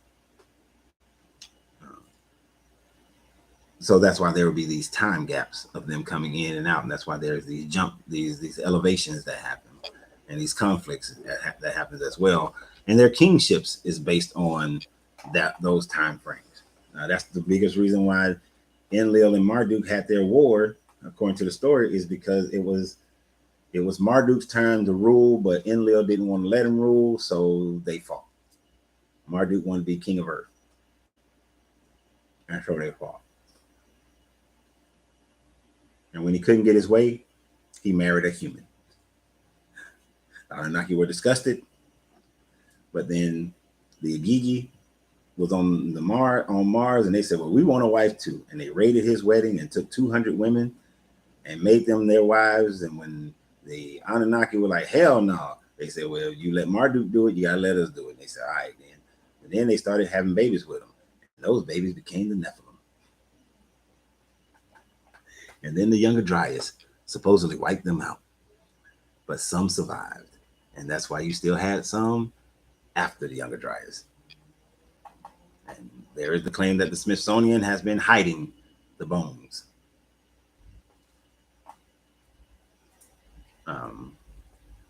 But some of those Smithsonian stories have been proven to be fakes. Just like a lot of things have been proven to be fake. We have to not just run with something because we want it to make sense to us. We got to narrow it down. Kind of like a couple weeks ago when that guy was trying to convince me that they found chariot wheels in the Red Sea. Every time I do on Tuesday, the What's Wrong with the Bible, since we're in Exodus, this guy keeps trying to say something about the red chariots in the Red Sea, or somebody gonna say something about chariots in the Red Sea. I'm like, come on, man. Daily News, the World Daily News page that created that story, they say that they're a satire page. So they're lying. They've just made it up. People just run with it. So we can't just run with stuff is what I'm getting at. We really have to dig deep into it and find the source of this information. Unfortunately, the sources of information that we have for the Annunaki, for the Lemurians, for the Atlanteans, for the Nomo, it is all the stories that people are telling from back in the day, and you can go either way with it. You can really go either way with it being advanced civilizations already here or alien civilizations that came down, down to Earth during those time frames and are still here. They just know that, if they tried to start some mess with 4th of July, they ask. We we're not going to accept any aliens coming down and say that they're God, that they are gods and stuff like that. We will know you're an alien.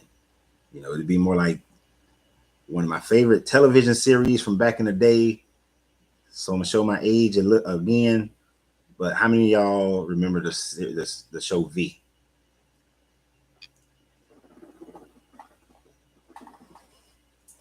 Come on, all my 80s babies.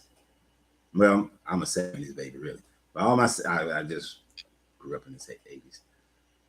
But all my 70 babies, when the series V came out at 8 o'clock on that day, you was in the house.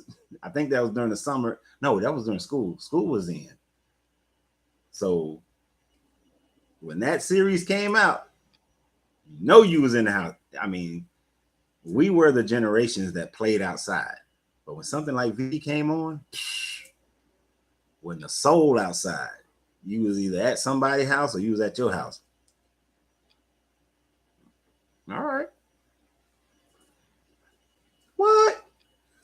The old version is on Amazon or that new crap that they came out with? Because I will go and watch the old version. I'll watch that again today. Not today, but now.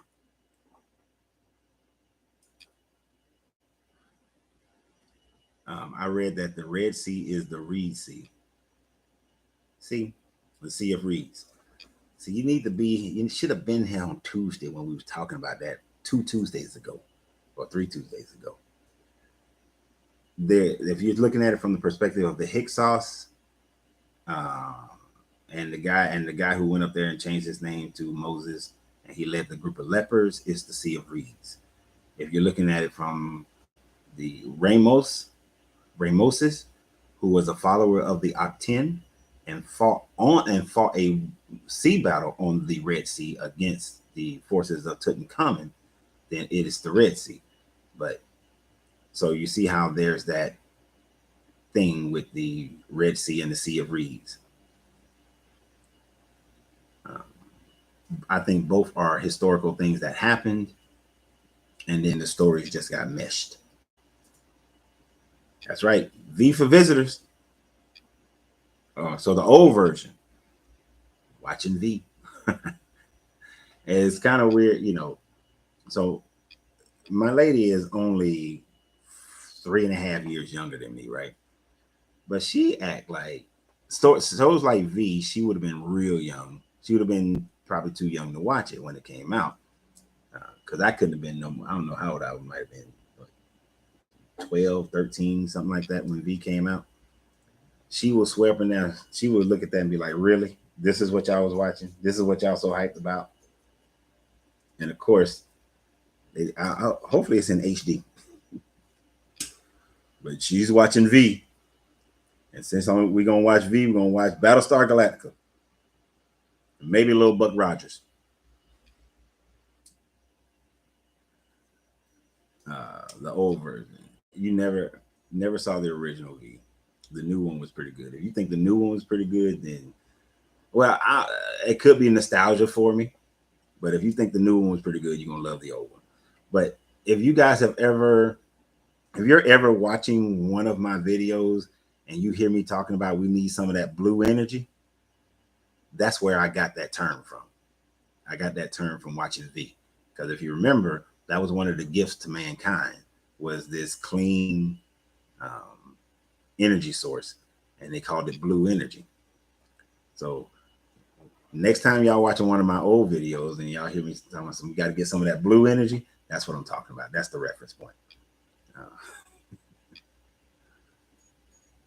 Amazon, how we were attracted to the predictive programming and attraction for our past lives. Yep.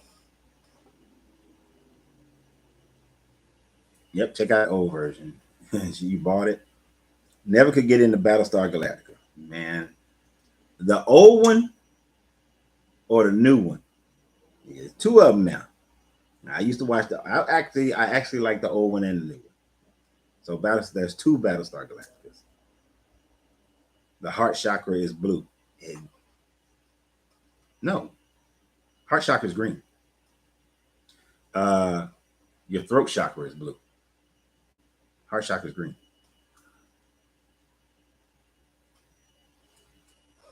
Quite sure that part. Heart chakra. Yeah. Here's a summary from the 2 resorts. Yeah, nobody asked you to talk. Life Force Energy Centers. Nobody asked you to talk. The lady always talking on my phone. Yeah, heart chakra is green. Throat chakra is blue. Yeah. She threw me off for a second. I was like, wait a minute. I think I know my chakras. And say, I got the wrong color and the wrong bowl and everything. Nah, that's cool. Look, First Lady, I make so many mistakes. It's all right. We all make mistakes. Ain't nobody perfect. Nobody is ever gonna be perfect. I like the new Star Trek with the black lady as captain. I actually haven't watched the new Star Trek because I committed myself to doing more study and to building business better. I try not to watch television series nowadays because they take up too much of my time, especially sitting in this lounge. I sit in this lounge for 10 to 14 hours a day. I can get caught up into some television and then I won't get nothing else done. Plus, y'all know I'm learning Spanish right now because I'm moving to Puerto Rico. That's right. Actually, before I started this, me and my lady was talking about some housing down in Puerto Rico. Moving to Puerto Rico. So, I'm learning my Spanish, my Espanol. So within a year, y'all gonna be mad because I'll be doing these videos from a balcony with a nice sea view, ocean. Well, it's not an ocean, the sea view, and palm trees and beaches. But yeah, so distractions. Let's get back to it. How you doing, Mars? Facebook, y'all been kind of quiet today. Yesterday, Facebook was talking. It's been a little quiet today on Facebook. Yeah. But YouTube, y'all talking. So, yeah. So so after everything we've talked about, I'm curious, which way do you guys lean? Are you leaning towards there was a that is aliens? Or are you leaning towards it's a previous civilizations that were earthen civilizations, but were wiped out during the Younger Dryas, and then they helped restart civilization thereafter? Or is it the Annunaki? Or is it the Atlanteans and the Lemurians? Or is it both? Combination of the two. As I said, I'm more inclined to a combination of the two because the Anunnaki present themselves. So you go with the alien founder race. One reason why I don't go with the Anunnaki, and I got to say it's both, is because the way the Anunnaki are presented in the Sumerian stories is that they were kind of technology, how we have technology today, right? That they are more mixing of metals and not using earthen energy and things of that nature. But the monuments that were left, the Sphinx, the Great Pyramids of Giza, Stonehenge, the pyramids all over the Americas, the Nazca lines. Well, the Nazca lines may fall into the other guys, but those are more earth energy in concert with the earth kind of civilization, whereas the Anunnaki seem to not be earth. You know, they want to create. They don't want to use iron. They want to make steel. They want to use that. They want to mix. They want to do things like that. They want to use different types of communication. Like the Tower of Babel was a communication tower. Not everybody was speaking the same language. It just allowed people to talk to each other. The forces of Marduk were able to communicate. You know, it was a supply. It was communications and supply. The supply chain. So I'm more inclined that the Anunnaki may be fighting against the survivors of Lemuria and Atlantis. Although Atlantis story is mixed in with the Anunnaki story because they take Thoth and made him into Enki. I actually think that I don't think that Thoth is Enki. I used to think, if you go back to my old videos, I'm straight up Enki is Thoth. But I'm starting to think that Thoth and Enki are two separate beings. But when an Anunnaki stepped back, our ancestors, merged them into the same person, just like in which they would have called him Tahuti, not Thoth, but Tahuti because that's the Greek name. But just like the Greeks merged Tahuti and Hermes and made him Hermes Trismegistus. Because the Greeks they did that a lot anyway. They always merge. That's where you get Serapis and all them other people that they like to merge up and stuff. Yeah, that's the process of Hellenization. And I think that's the war. That's the battle. Now, could the Nomos be involved in it? They could be. But I think if the Nomos are involved in it, that they have aligned themselves with the Lemurians and Atlanteans, and that they may have helped drive the Atlantean culture. And that's why after the Younger Dryas, they came back and communicated with the Dogons, because they were, and it's right there in Mauritania, which used to be part of the Mali Empire, where you have the Eye of Africa that looks like it could have been Atlantis. It has all the elements that looks Atlantean as it was described. So that is my theory. That's Ren's theory. That's Coach Ren's theory. And that what we're looking at, just like how we have alliances of countries, there were alliances that the previous Earth civilization had with some aliens, whether it's the Palladians. I'm gonna have to go back and research that again with the Palladians. Hold on, y'all. It might be my UPS truck or something. Gotta get my cigars.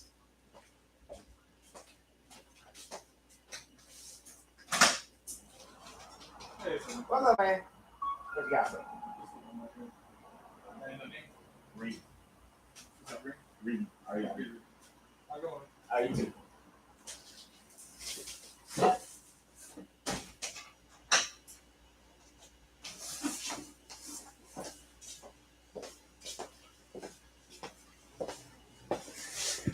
Oh, I like UPS. He brings me cigars.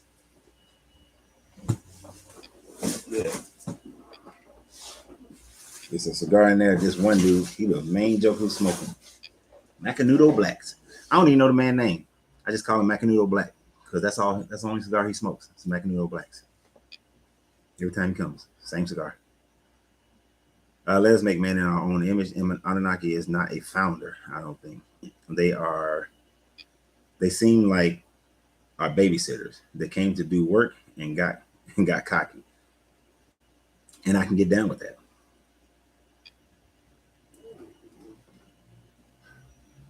Because when you read that Anunnaki story, the Anunnaki are takers. Some people like to venerate Enki.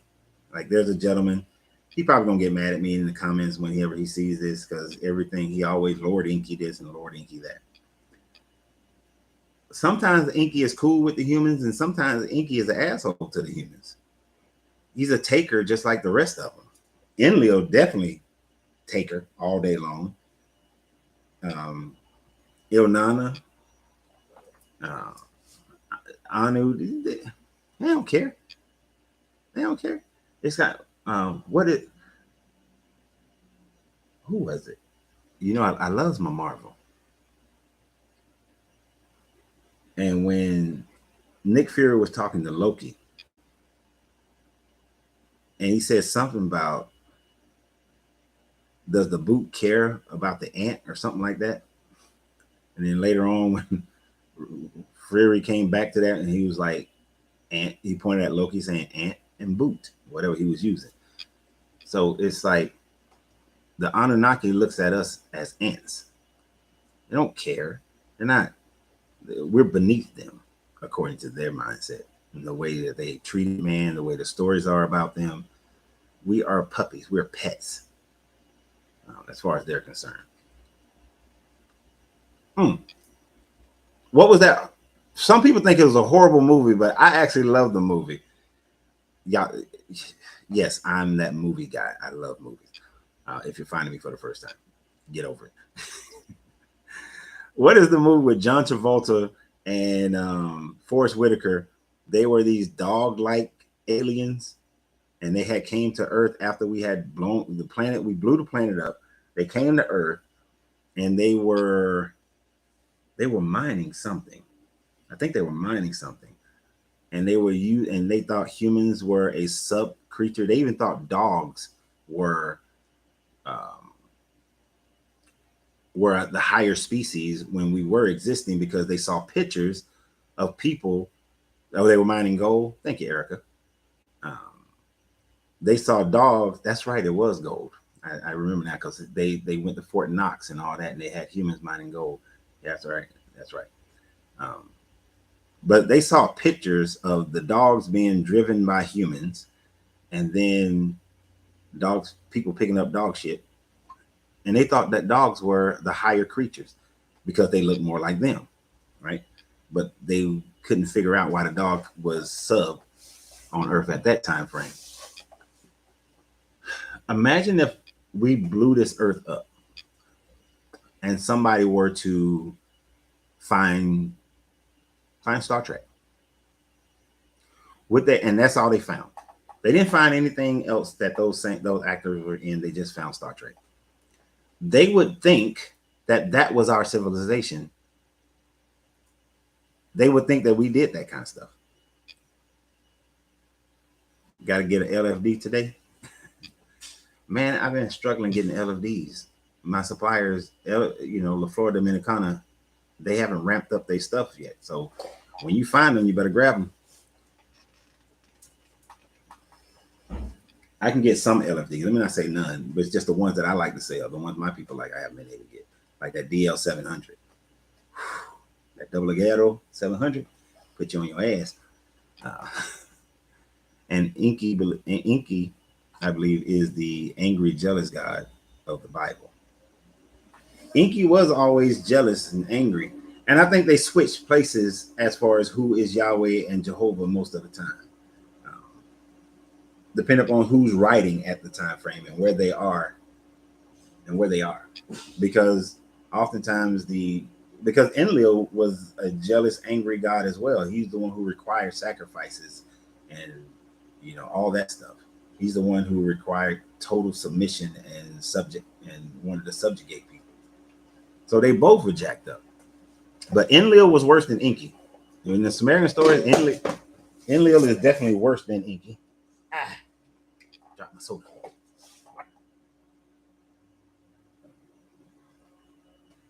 Actually, I think I'm gonna order some Papa. So I'm gonna order some airbenders today. But Enlil definitely, in my opinion, worse than Inky.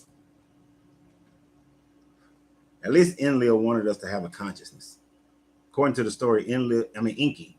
According to the story, Inky would be the serpent in the garden that wanted man to have knowledge.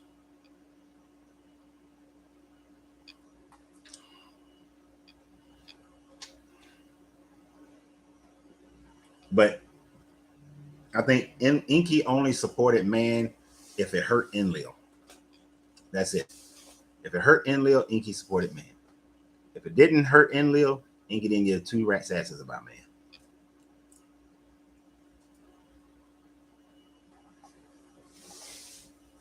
And you find that in a lot of these stories. These guys are, these so-called gods, they're just as human as we are. They have emotions. They're just as jacked up. They having sex with their family members. They just, raping people. They fighting wars over pettiness of power. They're fighting over resources and things of that nature. They're just as petty. They just lived longer and had better technology.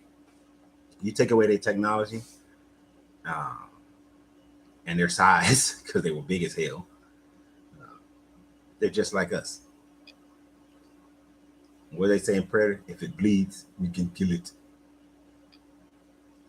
Right now, it's who is ruling during the time period. So they call them the Elohim, and the word changes meanings and references different beings during different times. And you're absolutely right. It all depends on who's in charge, and they keep changing it. That's why when somebody says this is the definitive of who this person is talking about, this is why I always say no. Look at the context of who's in charge. What's the political gain? What's the power gain? What's the resources gain? That'll tell you more about what's going on. You know, what were they going after? What was follow the money, as we like to say. If you follow the money, follow the power, you can usually determine who is it that they're talking about. If they're talking between Enlil and Enki. Um, and I'm sure if I studied in depth other ancient cultures, I'll find that same thing in the Mesoamerican structures as well. But I think I'm with Morris. Morris says it's a combination of both. I think it's a combination of both. And I think that that's a war that's being fought right now. That's still being fought. That's been being fought. That's consistently being fought. I think that we are the pawns of that fighting at times. You know, the world started coming into a higher enlightened state, and World War II started. Well, World War One started. Then we, after World War One, started going back into enlightenment with the advent of deist and theosophy, and then World War II started. Started getting into the psychedelics in the 50s, and consciousness started rising again. Hey, let's start Korean War. Oh, they still trying to do it. Let's start the Vietnam War. You know, every time man tries to elevate his consciousness, somebody starts a war, or there's some major pandemic or some shit that happens, some kind of red herring, some distraction that uh, takes us away from that growth. And I think that the previous cultures that were here are trying to help us to elevate our consciousness, whereas the aliens, so to speak, most of them at least, the Annunaki, I would say, are trying to keep us dumb and stupid and keep us out of our consciousness. Right? Checkers versus chess.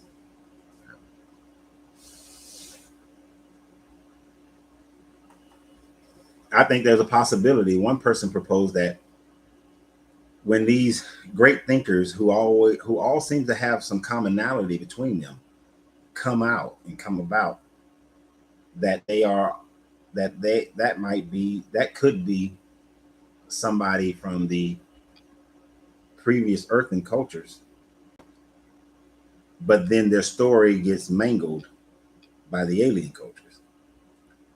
Zur Sutra comes out and says that no, there is only the higher consciousness, and we elevate our consciousness. Siddhartha comes out and starts Buddhism, says the same thing. Then there's Lao Tzu with the Tao. There is the idea of not the Jesus of the Bible, but another teacher of Jesus' nature who's teaching these things. Other philosophers who come out and teach these things. But then within 100 to 200 years, their messages start being corrupted into some form of God worship, some form of looking outside yourself. Very few of them has been able to maintain that inward look. I think the only reason Taoism hasn't been affected as much is because nobody has, it hasn't grown. It didn't grow. You know, it wasn't promoted. But and it doesn't have the elements of it where you can create a Jesus character out of it, or a Muhammad, or Zoroaster. I mean, not Zoroaster, Zoroaster. None of those kind of characters can be created from it. That's probably why Zoroastrianism, because they never really worship Zoroaster. They always focus on the Zoroaster. And then that growth into Agramenia and all that, and then you have where you can only be born into Zoroastrianism. So they corrupted it by keeping it small. There's always a way that there's always been a way to corrupt the Enlightenment. Right now, one of the best corruptions was to include in the Bible and the Quran the idea that anybody who comes and speaks, that there will be this great falling away and these false prophets, and when they come, you turn away from them because they are being led by the devil. In Zoroastrianism, there is none of that.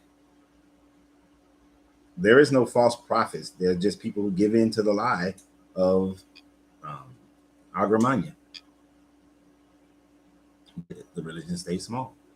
In the Tao, there is none of that. In Buddhism, it's, hey, if you don't want to get into your higher nature right now, no worries. You'll come back. You're good. You got plenty of time. No rush. Like if you went to a Buddhist temple and said, I want to sit here and I want to study with you guys, I want to learn and all that kind of stuff, they'll say, yeah. And they'll tell you it's like a 3-year time frame, but you don't have to do the whole 3 years in one shot. You can come for a week, you can leave. You can come for a month, you can leave. It's when you're ready. Yeah. So they're not trying to force it down your throat, whereas other religions have tried to force it down your throat, with a whip chain, slavery, guns, conquest.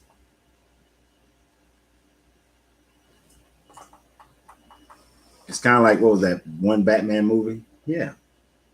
When society becomes too corrupt, they send a plague or they kill off half the people. Kind of thing. Right, they sabotage it. Exactly, Erica.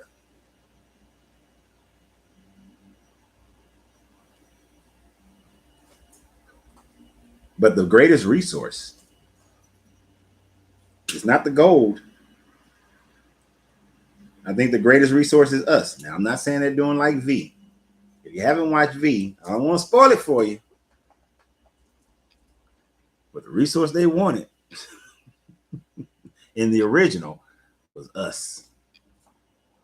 And there was another movie, the resource they wanted was water, and they were soaking up, they were like, it was a hidden thing, and they was taking the water from the oceans.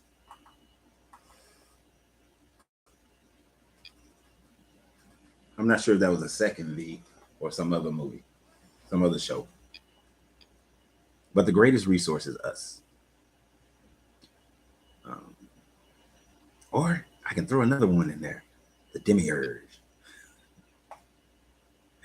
The greatest resource is us in keeping us asleep, not able to return and unite with the all, with the unified, the consciousness of the all, the mind of the all, by keeping us and recycling into this form. If you didn't see my video, what was that? Was that yesterday? Yeah, the Tibetan Book of the Dead. That was yesterday. That's how my time works. Yesterday can feel like it was 3 weeks ago. But we were talking about the Book of the Dead and how we go through samsara.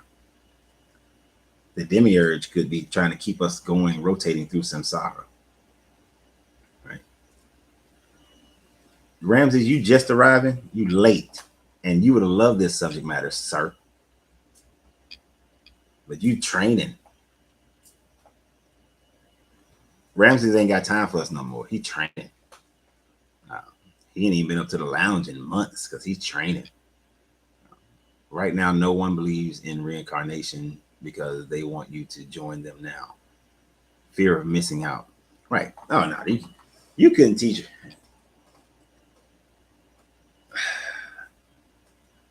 Erica, definitely go watch my video from yesterday if you're interested in that conversation. But I can't say I 100% believe reincarnation, but I 99.9% believe in the process of reincarnation, of going through some version of samsara. Samsara explains it. The Tibetan Book of the Dead explains it better than any other explanation I've seen. I'm not going to go on record and say it's the best. It is the way things are happening, but I prepare myself for that type of journey when I leave this body, so that my consciousness don't come back to this planet ever again. You know, I've been here too long.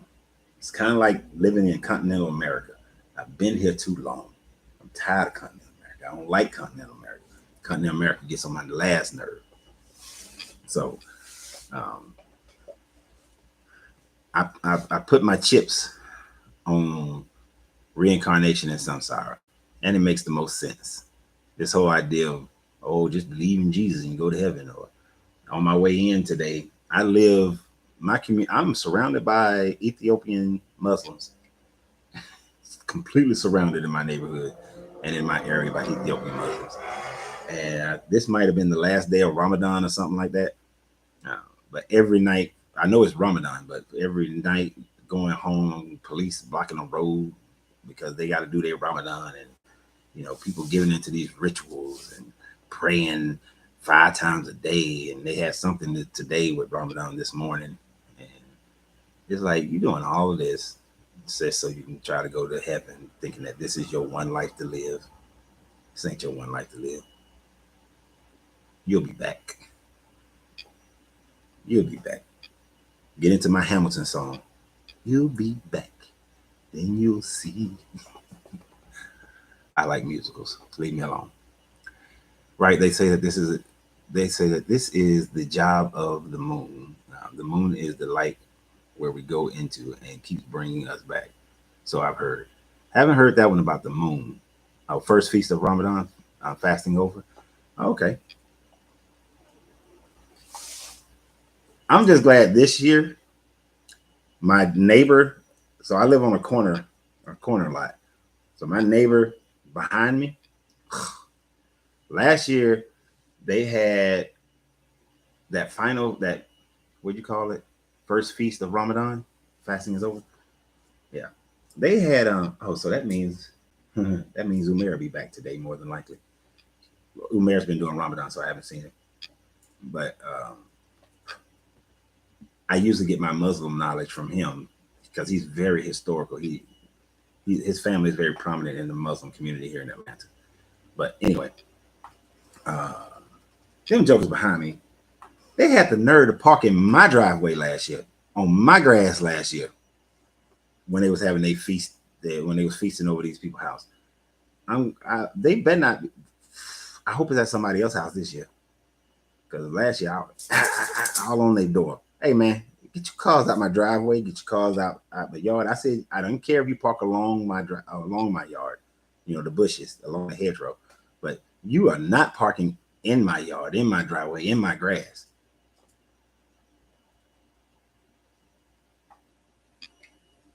You just arriving. Arriving where? Where? Here at the lounge? Or you just got back up into Atlanta? Ramsey's.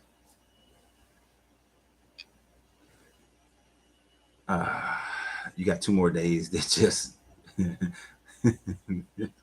got done preaching behind my house. Oh, okay. Where are you, Erica? What city you in?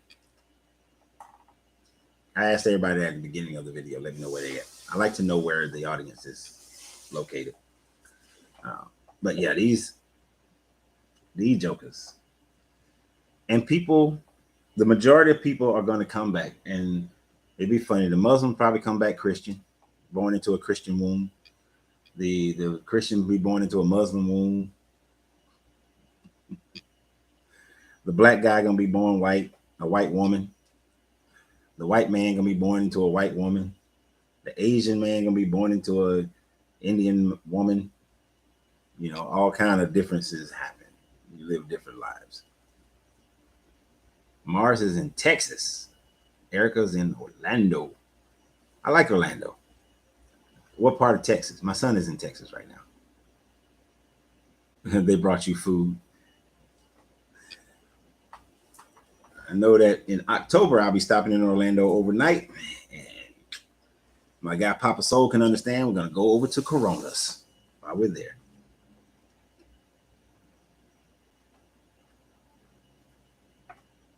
You in Waco, Texas?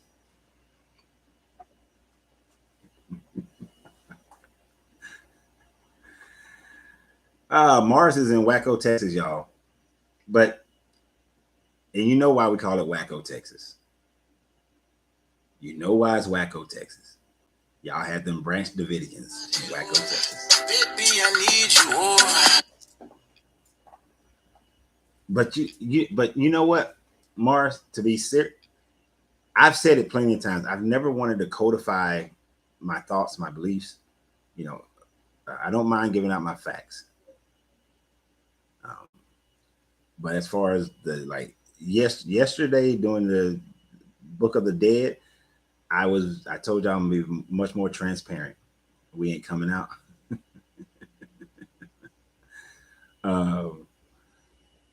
Because I don't want to create nothing like those Branch Davidians. I don't even want to create nothing that's like a church, because I know how humans are. Humans, it's like they can't help but to venerate whoever the leader is of something. I'm not trying to do that. I don't want to do that. It is for everybody to find their own path. I just want to give out information to help you discover your own path. If you walk away from this video saying that, because somebody, trust me, there's some people going, oh, he lying. This is one dude on Facebook. That's the only thing. Oh, you lied about this. You lied about that. Jesus is the way. Lie. That's a couple of them people on there. You lie. That's all he has to say. Lie. I don't care about those people. Right? I want you to find your own path. Somebody's going to say I'm lying about everything that we said today. This is just what people wrote and what people documented. It ain't me lying. I ain't making up nothing. The only thing I made up is when I told y'all in the very beginning, while we were just wasting some time to let people get on here, about how I lied to my elementary school teacher and told her that I was born in Gary, Indiana, so that she can think I was special. Because I had a crush on Miss Ross. Miss Ross was fine. But I want y'all to be able to take, okay, I like what he said about let me look at Lemuria. Let me study this a little bit. Let me look up the Atlanteans. Let me look up the Annunaki. Let me study this a little bit. Let me come to my own conclusion, right?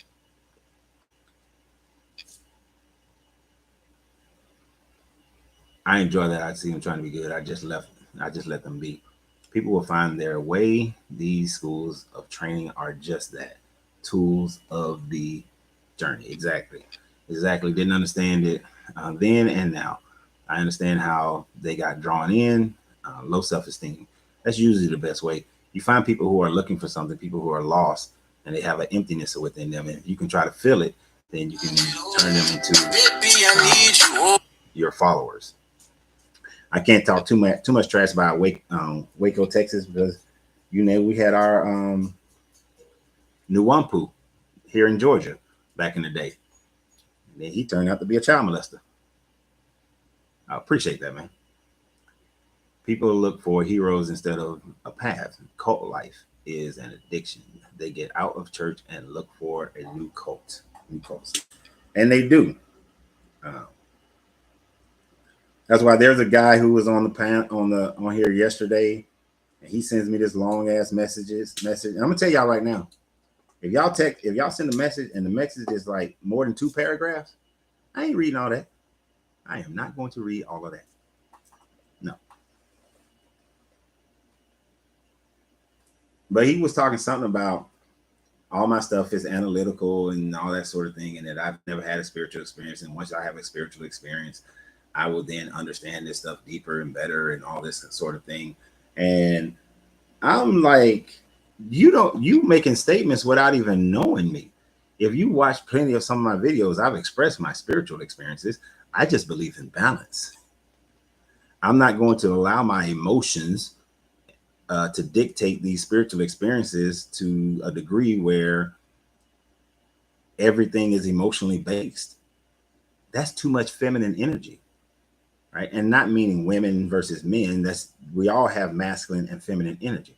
That's too much feminine energy overriding your logical masculine energy, So it's about balance. I've had plenty of spiritual experiences, and then I analyze the shit out of them. And first thing I'm making sure of in my analysis is, was that a spiritual experience or was that an emotional experience?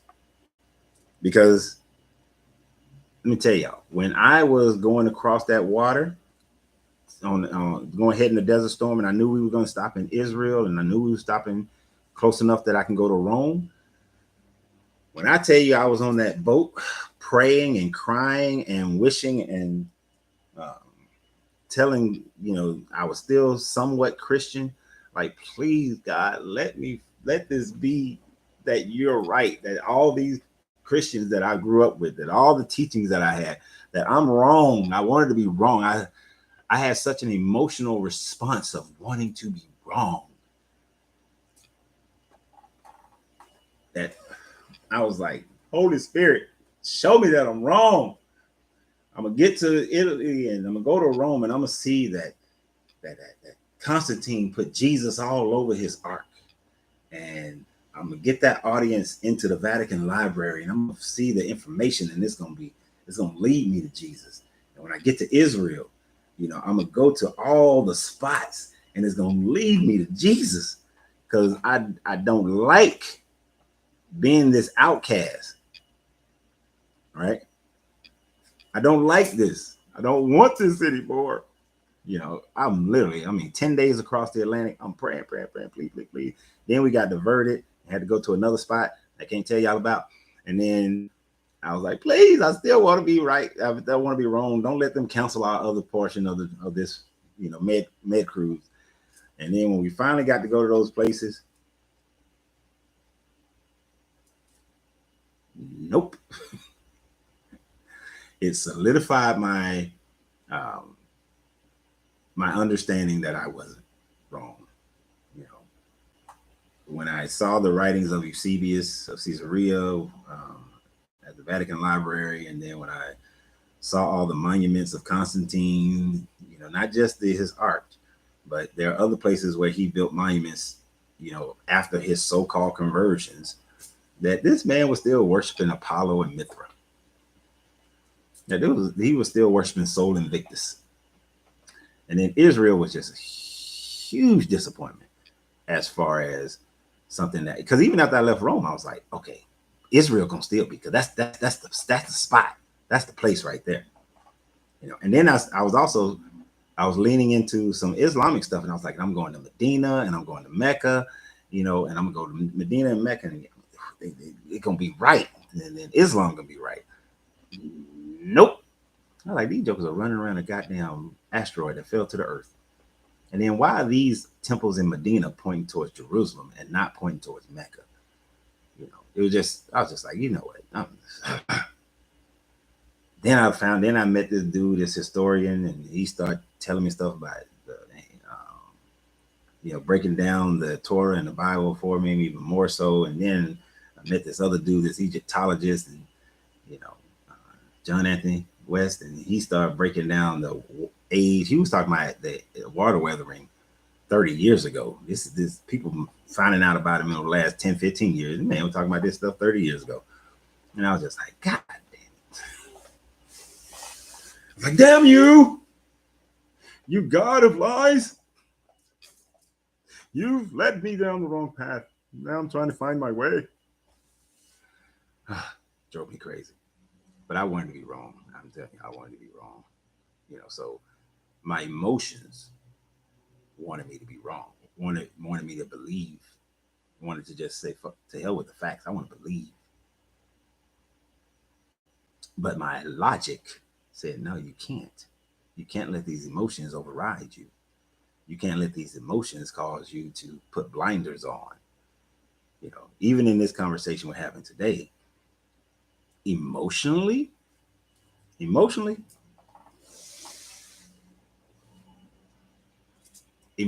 want the Annunaki story to be right.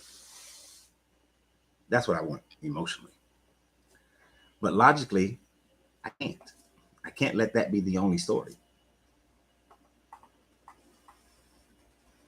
There's just evidence of possible Lemuria, evidence of possible Atlantis, the Emerald Tablets, the Kabbalion, the Nomo. They're just sorry. History doesn't bear out only Annunaki. It's like a combination of the two. Spend some time in Rome. Eye-opening and cultural experience have been a factor in why I've never felt complete until I understood who I was. Yeah. And then when I read the Tao, shit, the Tao and the Kabbalion mixed together, I was like, come on, man. They can say that Sun Tzu may or may not have existed. I don't care if he actual real person or not. The knowledge is there. The information, the Tao exists. And that was enough. Religion is a hell of a drug, sure is. My visit to the Vatican was my moment. Yeah. I mean, dude, when I first was crossing St. Peter's Square, and I'm looking like, why is that big ass Egyptian obelisk sitting right there? Why is there an Egyptian obelisk sitting right there? I don't make no. It's supposed to be Christians. Why they got a big Egyptian obelisk? And then when I saw the big pine cone, did you see the big pine cone? It was in the garden the first time I went to the Vatican. The second time I went to the Vatican, they had moved it to the rotunda. But I was like, why they got a big giant ass pine cone? The pine cone represents the pineal gland, in other cultures. So why do they got a big ass pine cone? It's not making sense to me. It doesn't have any Christian aspects to it. You saw the pine cone? Ramses? Cool.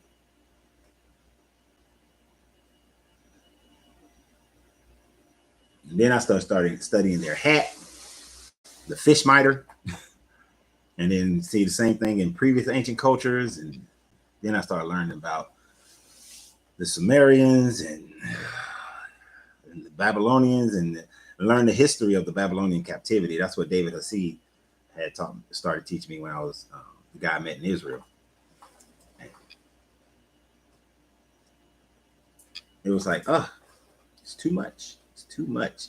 It's too much information that went against it. There was enough information to go against it that you had to just come to terms with this is just what I'm going to believe. And man, this 88 number just calling me like a champ. Same number. Keep on calling. So it was something I had to just walk away from. But as far as how we're discussing this Anunnakis and the Atlanteans, Lemurians, it's to me combination of both. The two are one and the same. The two existed concurrently with each other, and you cannot deny the Younger Dryas period. You cannot deny that the post Younger Dryas period was a 400-foot rise in sea levels that happened over 6 days, a 6-day period. That's a hell of and something that cataclysmic happening so rapidly, you don't have time to plan for it. So societies can't secure themselves and make sure that they have a high survival rate. It's a rush situation. It's what's the movie 2012 happening all over the world at the same time. The one part of the Younger Dryas, how many of you guys have ever heard of the Bienemy Road? Right? The first time I went to the Bahamas, I went there specifically to go to the Bienemy Road. I wanted to see this. They try to say, the ocean just naturally did that. The ocean didn't naturally perfectly put these stones that looks like a damn road that goes from above water to underwater in the Bahamas. And then the stones have smaller stones up under them to make sure that all of them can be flat and laid out like a cobblestone road. So I'm like, this island was much bigger. And when did this island and how long have those rocks been there and all that sort of thing? Oh, they've been there about 8,000 years, 9,000 years ago. Bohemian Road.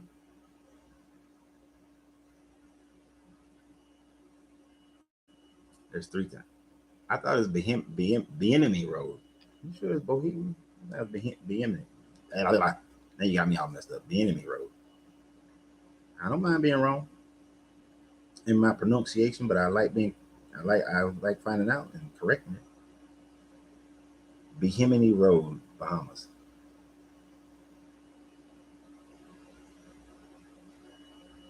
This damn thing said beginning Heroes, Bahamas. Bienemy Road, Bahamas.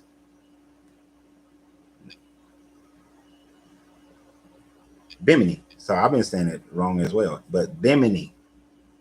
Bimini.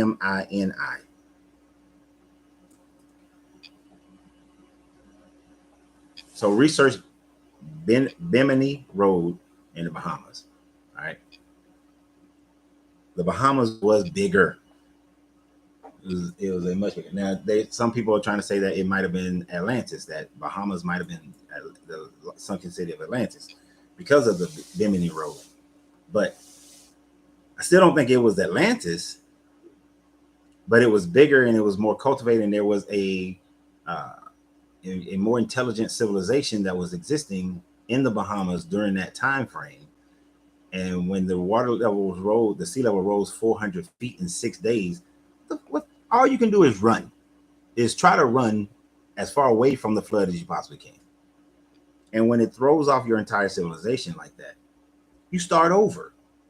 You start over hunter-gatherer initially, and then you start planting. And all these civilizations got these stories of somebody coming in and teaching them agriculture. Like the Sumerians and the Hermetics have this stair-step evolution where all of a sudden, bam, their civilization just came into existence with, with agriculture. Then, boom, they have this another big jump later on when they're visited again. And they all talk about a visitor came and showed them this stuff. Who were the visitors is the question. Was it the Annunaki, or was it those who survived the Younger Dryas period?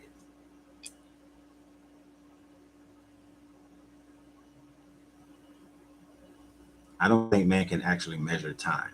Either way, either they can't measure time or they want to lie to make the Bible timetable correct. I think it's a combination of both. We don't necessarily measure time correctly, and sometimes we legitimately just mess up time. Like, this isn't the year 2023. This is technically the year 2022 right now, because when the Julian calendar, no, when the Gregorian calendar started, they skipped year 0. So even if this was the right year, if 2022 is right, they skipped year 0. I mean, 2023, they skipped year 0. So this is technically 2022. That's why when people was like, oh, it's the end of the world 2012, I was like, nope, actually it's next year. And when the whole year 2000 came in, it was like, well, actually it's next year. When the beginning of 2001 is when everything was supposedly going to get messed up. We mess up time like that. There's a theory that talks about that whole Middle Ages, that there was the whole idea of Charlemagne and all that was created, that they switched the time up and made up this whole time frame of Charlemagne in order. I forgot the reason why. There was a reason why. It escapes me as the reason why. It's a possibility that Charlemagne and all these people didn't exist, but they wanted it. Charlemagne, of course, connects to the Bible as being a descendant of the Merovingians, which was a descendant of Mary Magdalene having a baby by Jesus. And so all of that time, like 400 years, was created. So if that 400 years was a creation, then really this is not even the 2000s. This ain't 2022. It's 400 years back. We got the time that should be 400 years back and not right now. So we should be like the 1600s right now. We should be 1622. And space time is completely off. We measure time based on Earth. The best measurement of time the most accurate that I can think of right now is light time, light speed. They measure that light. It takes light 8 minutes to get from the sun to the Earth. That would be more space time, you know, because every planet is going to have its own time. These planets' time, like you go on Mars, it revolves around the sun differently, so time is different on Mars. A day is longer on Mars, whereas on Mercury, a day is really, really short, and a year is really, really short. So if we measure time based on our solar system, but then outside of our solar system, how is time measured? Time is an illusion. It's an illusion. And then at higher levels of consciousness and dimensional time, there is no time. When you think about things on a higher conscious dimensional plane, time doesn't exist at all. Right? You're just there, which is what they try to say heaven is, but they say eternity. But yet this guy was creating things in 6 days, and then they'll say, "Well, the one day unto God is like 1,000 years to man," and they always forget that it says like, not is, but like, meaning they're just suggesting that at that higher plane of existence, time doesn't matter. Time, there's no such thing of time. I also heard that the Riot structure of the Eye of the Sahara could be Atlantis as well. You late, Ramses. We already talked about that, but that's what it's called. It's the Eye of Africa, the Eye of the Sahara, the Eye of Africa, the Riot structure in Mauritania is most likely Atlantis. Most likely.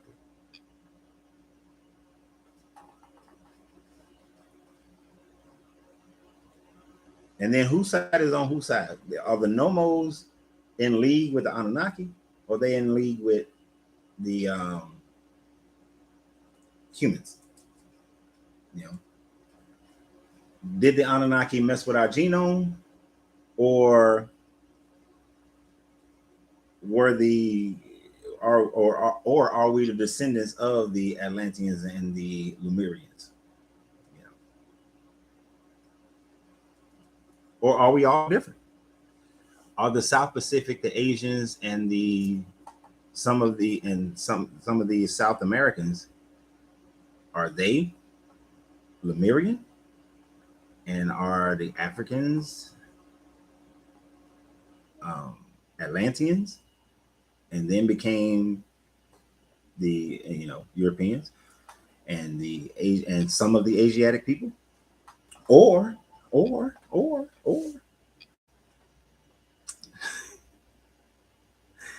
did one of the 14th and 15th versions of man created by the Anunnaki, which became the Cro-Magnons and the Neanderthals, and they were in the European area, but the Homo sapien was the last one created, and they are the Africans.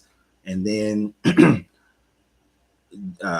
we can see through archaeology that when the Homo sapiens came in contact with the Neanderthals, that they took over the Neanderthals and decimated them. One, warfare. Two, by intermarrying, but mainly through warfare.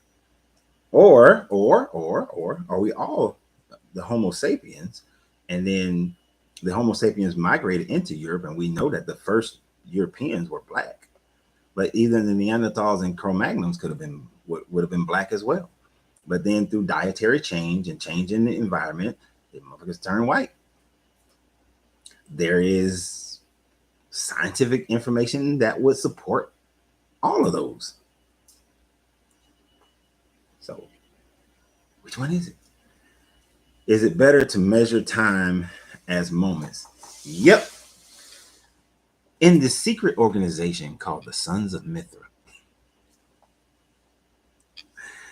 The Sons of Mithra says that time is like a river, ever flowing, and at any moment you can pull from any point of time.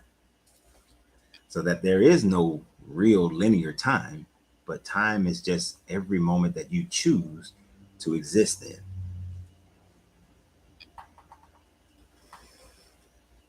How you like them apples? Who knew?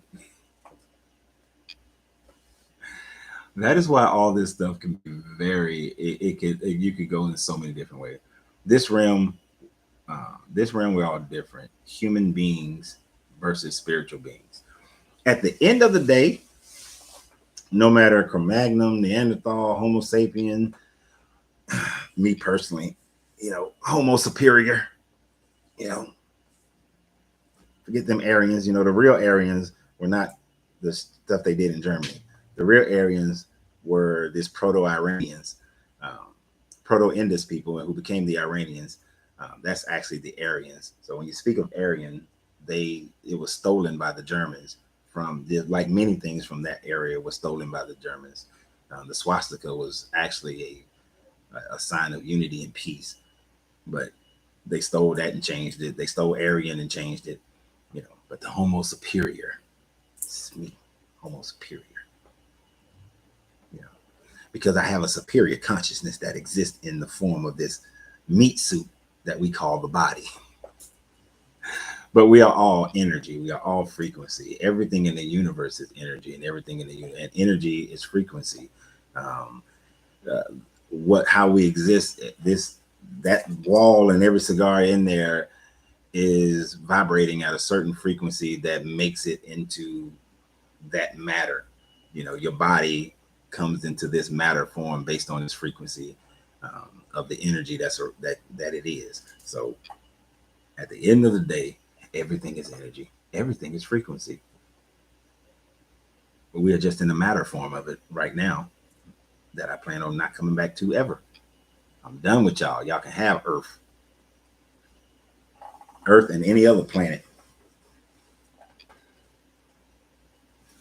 Oh, is that Jamie or is that Wes Kevin? I see a little picture up there. I'm going to say it's Jamie. If it is Jamie, how you doing, young lady? Plan on coming up to North Carolina sometime this summer, at least for a day or two. I got y'all and my goddaughter to go see up there. But yes, we are all energy. So I measure time by the moments, personally. Although I did have an experience this morning. Probably shouldn't tell y'all about this because it's going to sound kooky as shit. It's going to sound like, oh, Lord, he on that bullshit. But let me tell y'all what happened this morning. So this morning I got up. I hit the snooze button one too many times. So I jumped up and I'm rushing. I'm trying to hurry up and get my life together so I can get here. And um, when I came out the shower and I was ironing my clothes, I could swore up and down that clock said 9:13. And I was like, damn it. I was planning on being out the door by 9:15. Maybe I can get out this door by 9:25. So that clock said 9:15, 9:13. I'm telling y'all the clock said 9:13. And in my haste, I was like, shit, I wanted to be out here by 9:15. I just kept saying to myself, I wanted to be out here by 9:15. And I'm telling you that clock said 9:13. I ironed the clothes that I'm wearing now. I also iron what I'm wearing to the High Museum tonight for jazz at the High Museum. Starts at 6:30. And I ironed those and I put the ironing board up because I can't leave the house, looking crazy. Grabbed everything up, went downstairs. When I got downstairs, I looked at the oven and the microwave, and the oven and the microwave said 9:15. I said, oh, I know that she just set those from when we had a power outage in our area. So maybe they not got off. I said, okay. So I go jump in my car thinking that when I look at the time on my car, it's going to say like 9:25, 9:30. Nope. Got in the damn car, said 9:16. I said, I'll be damned. I done manipulated time.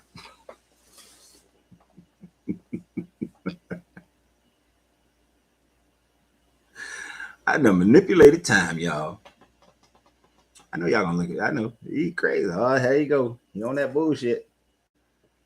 He like that dude the other day who was saying that his daddy can move things with his mind, but have no proof of it. I ain't got damn parts of proof. Other than the fact that I got here, and when I got here, it was 9:31.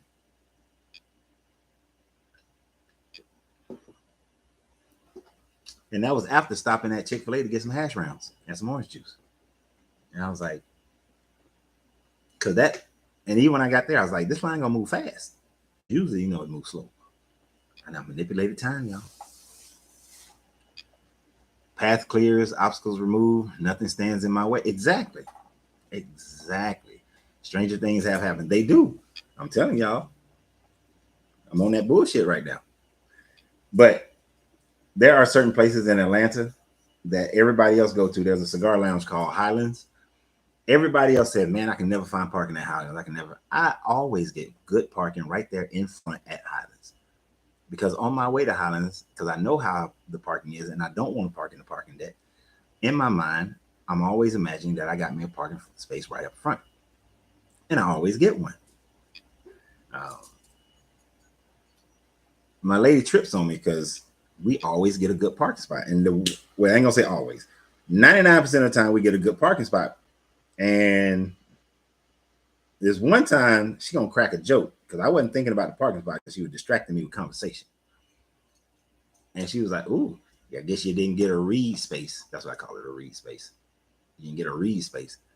Because I'm driving around like, God damn it, I'm not parking in the back. Because what were we? We went to have brunch. I think that was last Sunday, and I was like, I couldn't find a damn space right there where I wanted to be, but I wasn't focused on that because we was having this conversation. So she had jokes, so we had to park her on the other side of the park. Think, speak into existence. Yes, I do it. It's a state of mind. And I do it on purpose. It's part of my practice of controlling my universe, because we all exist in our own universe. But I am the causal factor in my universe. So like tonight, I'm not leaving here till 5:30. Jazz at the High starts at 6:30. I got to go home, take a quick shower, change clothes, then drive 20 minutes to get to the High Museum. I don't know yet if I want to park on the street right in front of the High Museum or if I want to park in the parking deck. It seems like it's a sunny day, so I might want to park on the street. If it was raining, I definitely want to park in the parking deck. Plus, let me see how my knee feel. Depending on how my knee feel, I might want to park in the parking deck. But I may not want to walk up them stairs. Work in progress all day, exactly. So I will decide at some point this early afternoon whether or not there's going to be a parking space in the front or we're parking in the parking deck. Parking deck costs $15. Parking in the front costs $2. I'd rather pay the $2. I'll pay for an experience, but I don't like paying for parking.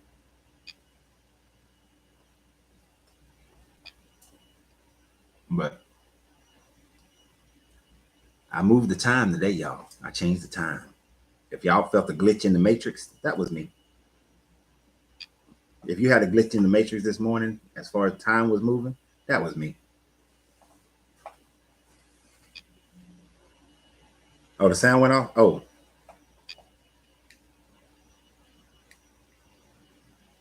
There you go. That better.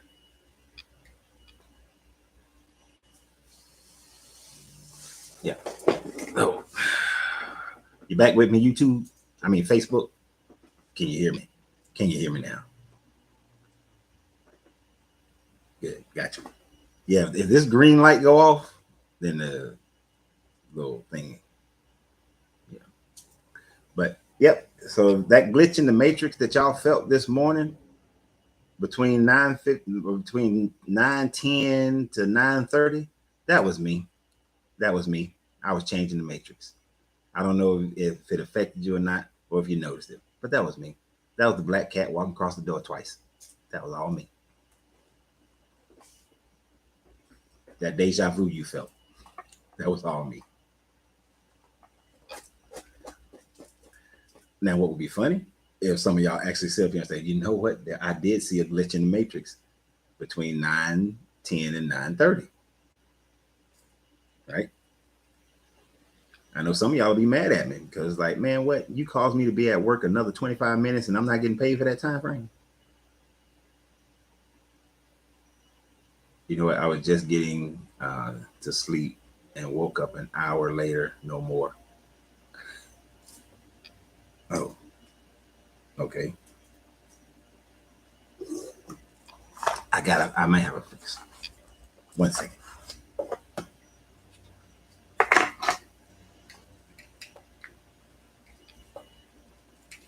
I think the battery life on these microphones are very short.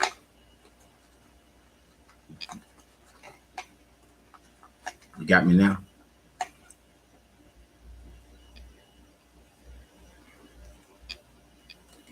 Yeah, the battery life on these microphones don't seem to be that long.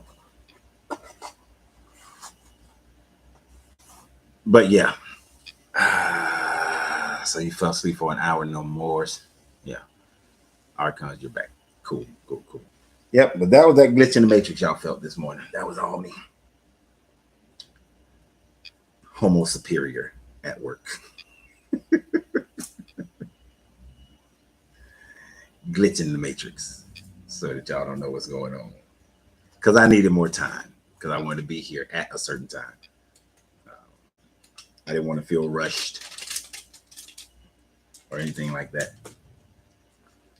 And then my lady called me because I was thinking of her calling me while I was getting ready. And she called me without me having to tell her to call me. She don't know it yet. Well, now she know it, but she wouldn't know it. But she didn't call me because of what she saw online. She called me because I mentally told her to call me. See how that works? Like, we can sit in this lounge and we talk about somebody, them jokers walk through the door. That's how it works. I need to think about this one dude because every time he comes, he spends about $200. I need him to come in today. Yeah, he needs to come in today. I want his $200 today. But that's why, at the end of the day, a lot of this stuff doesn't really matter. If you watched the video yesterday when we talked about samsara, one of the things is letting go of this reality. Just letting it go. Not having that attachment to it. Not having that desire to hold on to your body. If you can learn to not hold on to the material body, the material world, now, when you go through samsara, you won't become the hungry ghost. And you have to watch the video from yesterday to fully understand that. You won't become the hungry ghost looking for a womb portal. You will come to recognize the unity of all and that you are part of that unity. And then you don't reincarnate.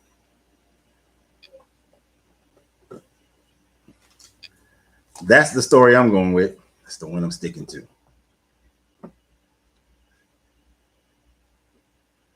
But so have you guys enjoyed today's discussion? Certainly have commented a lot, and that's good. This works a lot easier and better with commenting. The young lady who said she went first lady, I don't know how people hit people up. I guess send me your information on YouTube and we can set up this interview. Ramses, if I don't see you up here in the next few days, I'm gonna talk shit about you real bad. Just to let you know. I said the archons. Yeah, but this has been a good discussion. Oh shit, it's 12:48. My door's still locked. Ain't nobody came to the door yet though. Anyway, but we're about to wind it down because I got some cigars in. Need to put those up, and I went to your website. Oh, cool. That website's still up there? Nah, just playing. I know it's up there. Yeah, speaking of the website, I'm getting ready to start doing some other classes, not just on spiritual. Well, I'm going to do classes on finding your path of spirituality, life after religion kind of deal. And, how to learning how to open your chakras, which is really just knowing you. Yeah, you better come by and visit. And but also in order to achieve certain goals in this life, there are some, I've thrown out there my budget, but how ways you can increase your finances. Look, while you're existing here, it might well exist in the best situation you possibly can. Yep, that's the website. Thank you. Appreciate that, Erica. And so why not be better? And also as far as relationships, how to have better better and deeper relationship, not just romantic relationship, but relationships with all people that you encounter. Because everybody you encounter, you are sharing your universe with them. So we need to have as much balance in those relationships as possible. That's why on Wednesdays, we only talk about relationships on Wednesday. Um, but there will be more classes. I'm going to revamp the website. I'm going to have more classes, private classes that we'll do on all of those. So I look forward to those, and I hope you guys participate in them. Hell no, they're not free. So don't even think that. And as well as business classes. I love business. I love business. Right. Um, my lady showed me where I got ripped off on a purchase. And I know I didn't really get ripped off. It's just a guy doing good business. But I'm one of those people where if I can find your source of supply, if I bought something from you, but then I find your source of supply and I see what the markup is, I'd be like, God damn it, I got caught. I got caught. But it's not really getting caught. Everything has that. Everything has a business. I'm never mad about it. In truth, it's just like, somebody beat me to a financial punch, but it's cool. I can tell you this, y'all finna see quite a few more of these hats because my lady found where these originate from. So I'm not paying retail for them. See, subscribe today. If I'm ever in Atlanta and you haven't left the area, we'll definitely come through. Come on through, Mars. Come on through, man. I can tell you this. I plan on leaving Georgia permanently in January. January is when we plan on leaving. Gonna move to Puerto Rico. And we'll come back and forth because I'll still have this cigar lounge up here. My parents, my mom is still here. My brother, sister, my children are still up here. My lady, her kids are still up here. Her parents are still up here. So we'll go back and forth from time to time for visitations. Then probably after about 5 to 7 years in Puerto Rico, time to move to Africa. Gotta go. Got to go. That's why, last Friday, we did a whole nice conversation about why we should be willing to go to Africa and how to move to Africa and do business, and then how we should create opportunities for other people to do the same, as well as creating opportunities for people in Africa. If not, the Western world is going to reconquer it as it's trying to grow out of it. The Master Tailor. I was at therapy for my back on the stationary bike. It felt like the time jumped 2 minutes. I went from 3 minutes to 5 minutes quick. That first 3 minutes felt like forever. Then boom. Homo superior. Messing with the matrix, bro. Messing with the matrix. That was me. But anyway. We've been doing this one for 2 hours and 52 minutes. I know you guys who used to watch it when I don't know if that's Jamie or Kevin that's on Facebook. Y'all know back in the day, me and Kevin used to run this thing for 4 hours. Don't even realize 4 hours done passed by. Josh had to tell us like, hey man, y'all know y'all been on here for 4 hours. And we were nowhere near winding down, just going. But we're not doing that today. So I appreciate you guys. Please continue to subscribe to the channel.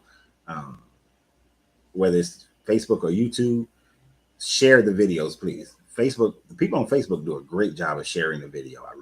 Because I can see when they share it. I don't know if it'll show me on YouTube if people share it or not. But share the videos. Subscribe. Hit the bell if you're not getting a notification on YouTube. It's mainly because you don't have the bell notification on.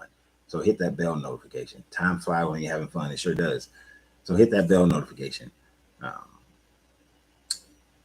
The people who do super thanks during or after the videos, I greatly appreciate those. People who do stars on Facebook, I greatly appreciate that. Actually, all I buy is I just get more equipment and stuff like that for it. Kevin has to remind me of what software we use. The Zoom is okay, but I don't like the delay that Zoom has. Zoom has this delay.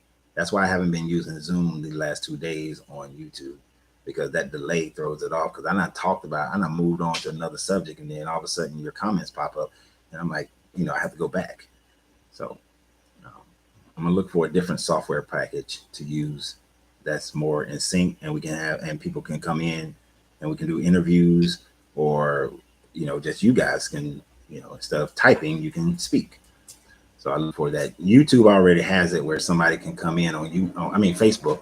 Like I can invite somebody in on Facebook and they can talk and say stuff, and we can all communicate.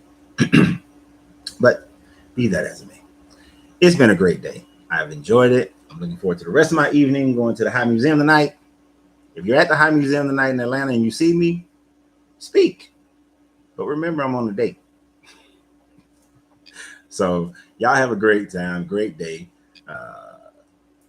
If you come to a different understanding or realization later on, if you say, you know what, I was all Annunaki, now I'm a combination, or I was all Atlantean, pre-Dryas, younger Dryas, but now I'm a little Annunaki too.